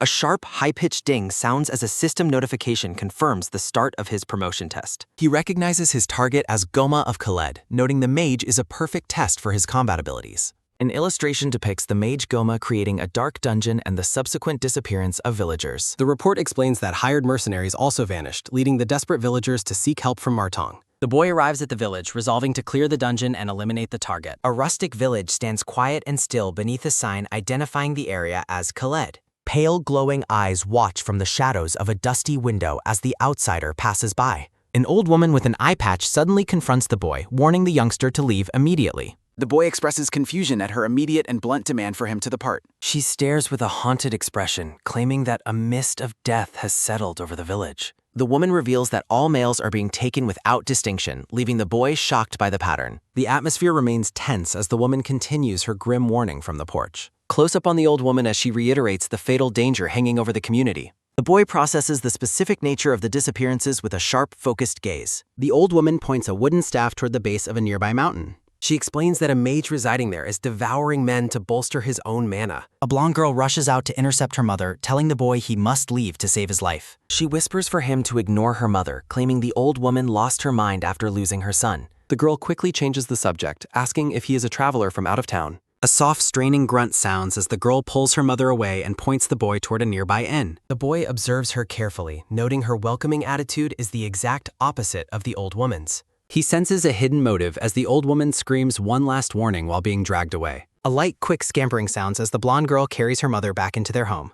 A heavy, sudden thud sounds as the door is slammed shut, leaving the boy alone in the street. A warning highlights rumors that villagers lure in adventurers to sacrifice them to the mage in place of themselves. The boy decides to follow the suggestion and head toward the inn to gather more information. He approaches the inn under the cover of night, trusting his instincts to remain cautious for now. He notes that he must meet someone else before proceeding with the assassination of Goma. A soft, swirling whistle sounds as two cloaked figures watch the village from a rooftop beneath the full moon. The night air remains still as the moon shines brightly over the quiet village rooftops. Inside the inn, the blonde girl serves the boy a meal and identifies the old woman as Grandma Sarman. An illustration reveals that the poor woman became distraught after losing both of her sons. The waitress confirms that the stories of men disappearing from the village are entirely true. She notes that even passing travelers and mercenaries have fallen victim to the mysterious threat. The girl warns him to be careful as the boy questions why the local lord has not intervened. She explains that the Lord's investigation yielded no results, though she hopes for a swift resolution. She reveals that the villagers used their own funds to hire professional problem solvers. The girl expresses absolute confidence that the Assassin Guild Martong will successfully end the crisis. The boy realizes the mission came directly from the common folk rather than the local government. The waitress begins to cry, lamenting the massive amount of money the village had to sacrifice for the request. The innkeeper warns the guest it is best not to stay long, and Leon accepts the advice. A heavy, sudden thud sounds as the front door is opened. A group of 4 travelers enters the tavern, their presence shifting the atmosphere. Leon identifies the newcomers as mercenaries while the waitress looks on. He notes that their party includes a red-haired mage with glasses. The leader demands food and grumbles about traveling to such a remote village. The blue-haired mercenary, Bayak, asks if the client is meeting them at the inn. Leon notes the silver badges on their chests, indicating their high skill level. A soft, long creak sounds as another guest enters the tavern. A pink-haired woman in a dark cloak walks into the room. Bayak dismisses her as he continues to wait for the glay. A rhythmic, steady click sounds as the woman approaches the bar. She stands beside Leon, her expression calm and composed. The woman asks the boy if she might sit beside him. A light, quick rustle sounds as she lowers her hood. Leon observes her with a cautious and silent gaze. She offers a warm smile and introduces herself as Rahina. Leon sharply reminds her that he never gave permission to sit. She addresses him as Leon, catching the boy completely off guard. Leon recalls a memory of Sapphire explaining she would send a helper for the dungeon. He is annoyed that she would call out his name so carelessly in public. Ravina gushes over the honor of meeting the talent she heard about at the branch. She leans in close, mentioning his growing reputation within Martong. A sharp, sudden hush sounds as Leon desperately tries to quiet her. The mercenaries remain oblivious as they eat their meal at a nearby table. Leon again demands silence as Ravina apologizes for her lack of discretion. Bayak grows impatient, wondering why their client has not arrived yet. The leader notes they gave up troll hunting for this potentially worthwhile job. The hooded man hopes to spread the name of the Steel Shield Mercenary Company. Leon is relieved the mercenaries seem to have ignored their presence. Ravina dismisses the group at the table as inexperienced greenhorns. She warns that they lack any understanding of the dungeon's true terrors. The full moon shines brightly. Grandma Sarman walks toward the offs. Ravina reiterates that the mercenaries do not realize how terrifying the dungeon is. She judges their gear and concludes they lack trap disarming or navigation skills. The red-haired mage scoffs at the short-lived nature of arrogant adventurers. Ravina boastfully claims that professionals like themselves are necessary for such tasks. A heavy, sudden thud sounds as the door is opened again. A slow, steady step sounds as someone enters the tavern. Grandma Sarman identifies herself as the client to the Steel Shield mercenaries. Leon recognizes the newcomer as the old woman from the village entrance. A bright, clinking jingle sounds as gold coins spill into the table. Sarman offers her savings for the mage's defeat and her son's remains. Tears fall as she pleads for her son to be buried in a sunny place. A bright golden gleam reflects the greed in the eyes of the mercenaries. The leader accepts the mission, promising the group will not fail. He slyly suggests the pay is a bit low for such a dangerous job. Ravina observes that the mercenary leader is attempting to exploit the old woman. The leader accepts a valuable ring as a supplement to the reward. Grandma Sarman presents a family heirloom ring, leaving the waitress in shock while explaining it was meant for her daughter-in-law. The blue-haired boy observes the interaction with a sharp, calculating gaze. A system notification identifies the jewelry as a map leading to the location of the hero's soul. Ravina notices the boy's sudden shift in focus and questions what has caught his attention. He continues to stare at the ring with a cold, intense glare. The mercenary leader holds the glowing ring aloft, his face filled with shock at its presence. A heavy, sudden thud sounds as the blue-haired mercenary slams his fist onto the table, questioning the acceptance of another cheap ring. The leader ignores the protest and orders the Steel Shield Mercenary Company to prepare for departure. He stares at the treasure with greedy intent, amazed to find such an item in a rural village. Ravina watches the group leave, her expression unreadable as Leon remains focused. The full moon hangs over the quiet mountain where the mage resides. At a campsite near the entrance, the leader demands the appraisal results from his red-haired mage. The mage confirms the item is magical as she channels energy through her staff. She admits its true nature is beyond her current ability to identify, suggesting its high value. The ring pulses with a dark, magical energy. The leader gloats over the incredible pay for dealing with a common mage. He grins with satisfaction at the unexpected windfall they have secured. The mage adds that the dungeon itself likely holds more magic treasures to be looted. A sharp, quick snap sounds as the leader prepares to move, eager to finish the job quickly. Leon and Ravina observe from the cover of the trees as the mercenaries approach the entrance. A narrative panel notes that confidence in one's skills can lead to fatal mistakes.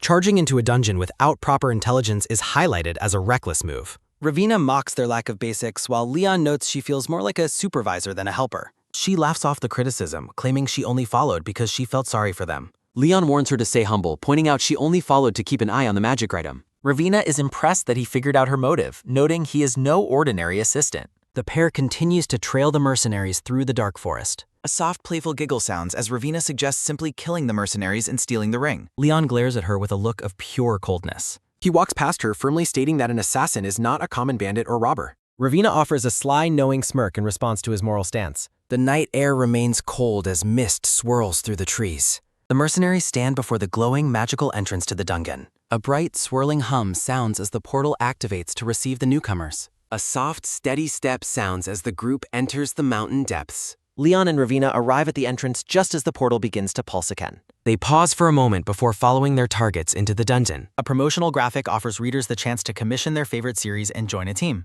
A credits page thanks various patrons for their support of the translation. The scene shifts back to the quiet woods under the moonlight. A sharp, grinding grit sounds as the boy clenches his teeth in annoyance. Leon loses his temper and yells at Ravina to stop chattering while they are supposed to be tailing. She points out the noise suppression ring he is wearing, which prevents others from hearing them. Leon coldly reminds her that the guild provided the ring, not her.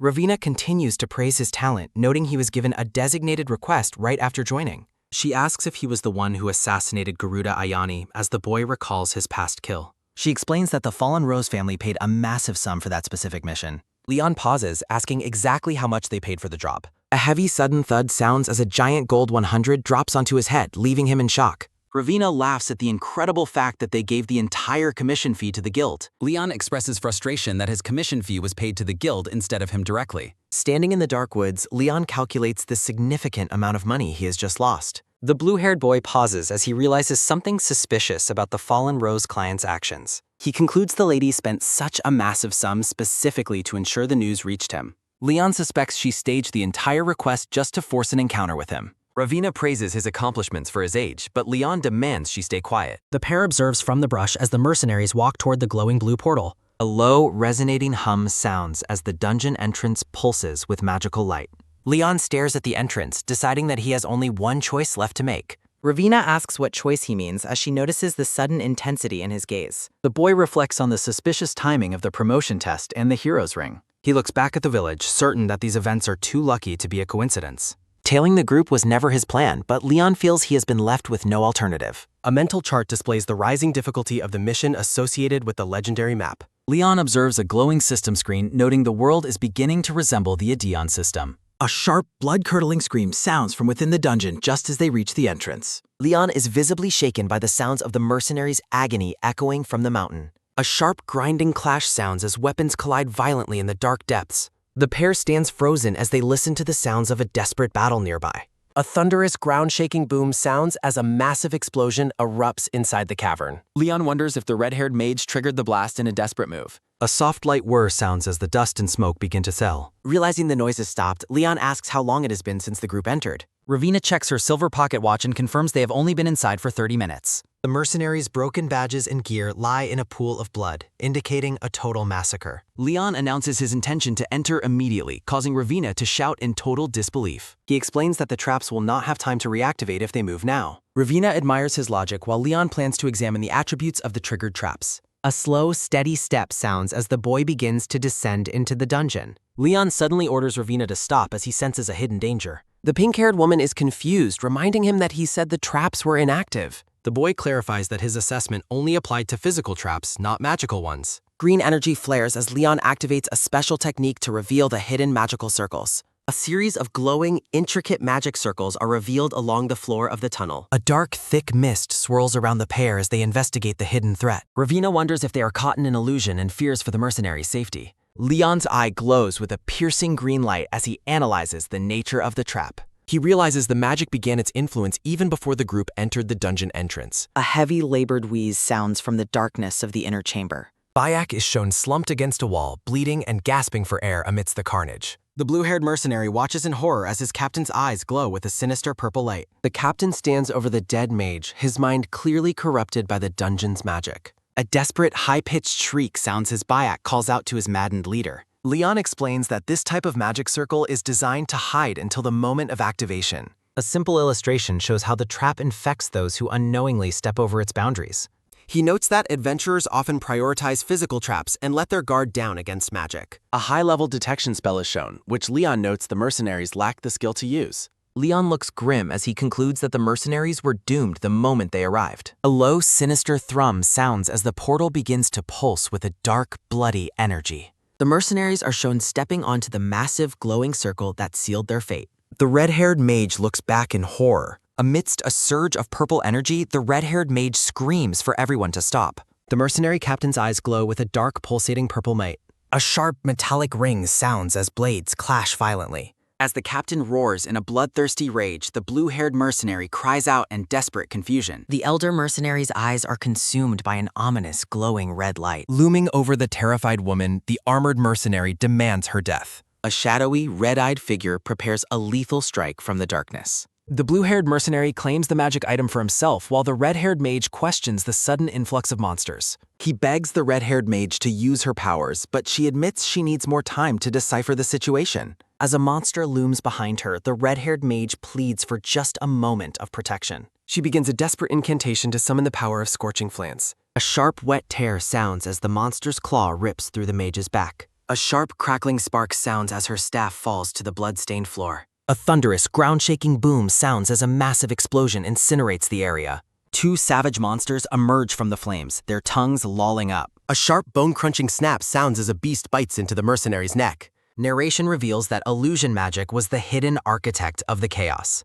The group was manipulated into becoming dungeon traps that slaughtered one another. A soft, rhythmic thrum sounds as Leon and Ravina observe the massive crater. Leon gazes into the distance with a cold, determined expression. Thick pools of blood coat the floor of the scarred corridor. Leon observes the carnage, concluding that only the mage was taken by an unknown kidnapper. Kneeling amidst the blood, Leon realizes the pink-haired woman was likely deemed useless by the enemy. Ravina recalls Leon's earlier comment about the traps beginning before they even entered. She leans in close, asking him to explain the nature of the mystery. Leon recalls intel on Goma, a man with a deceptive, portly appearance. He explains that artificial dungeons are typically used for research or cruel, inhumane experiments. Despite the dark nature of his work, Goma managed to maintain a peaceful facade with the villagers. When disappearances began, Goma was suspected and subsequently retreated into his dungeon forever.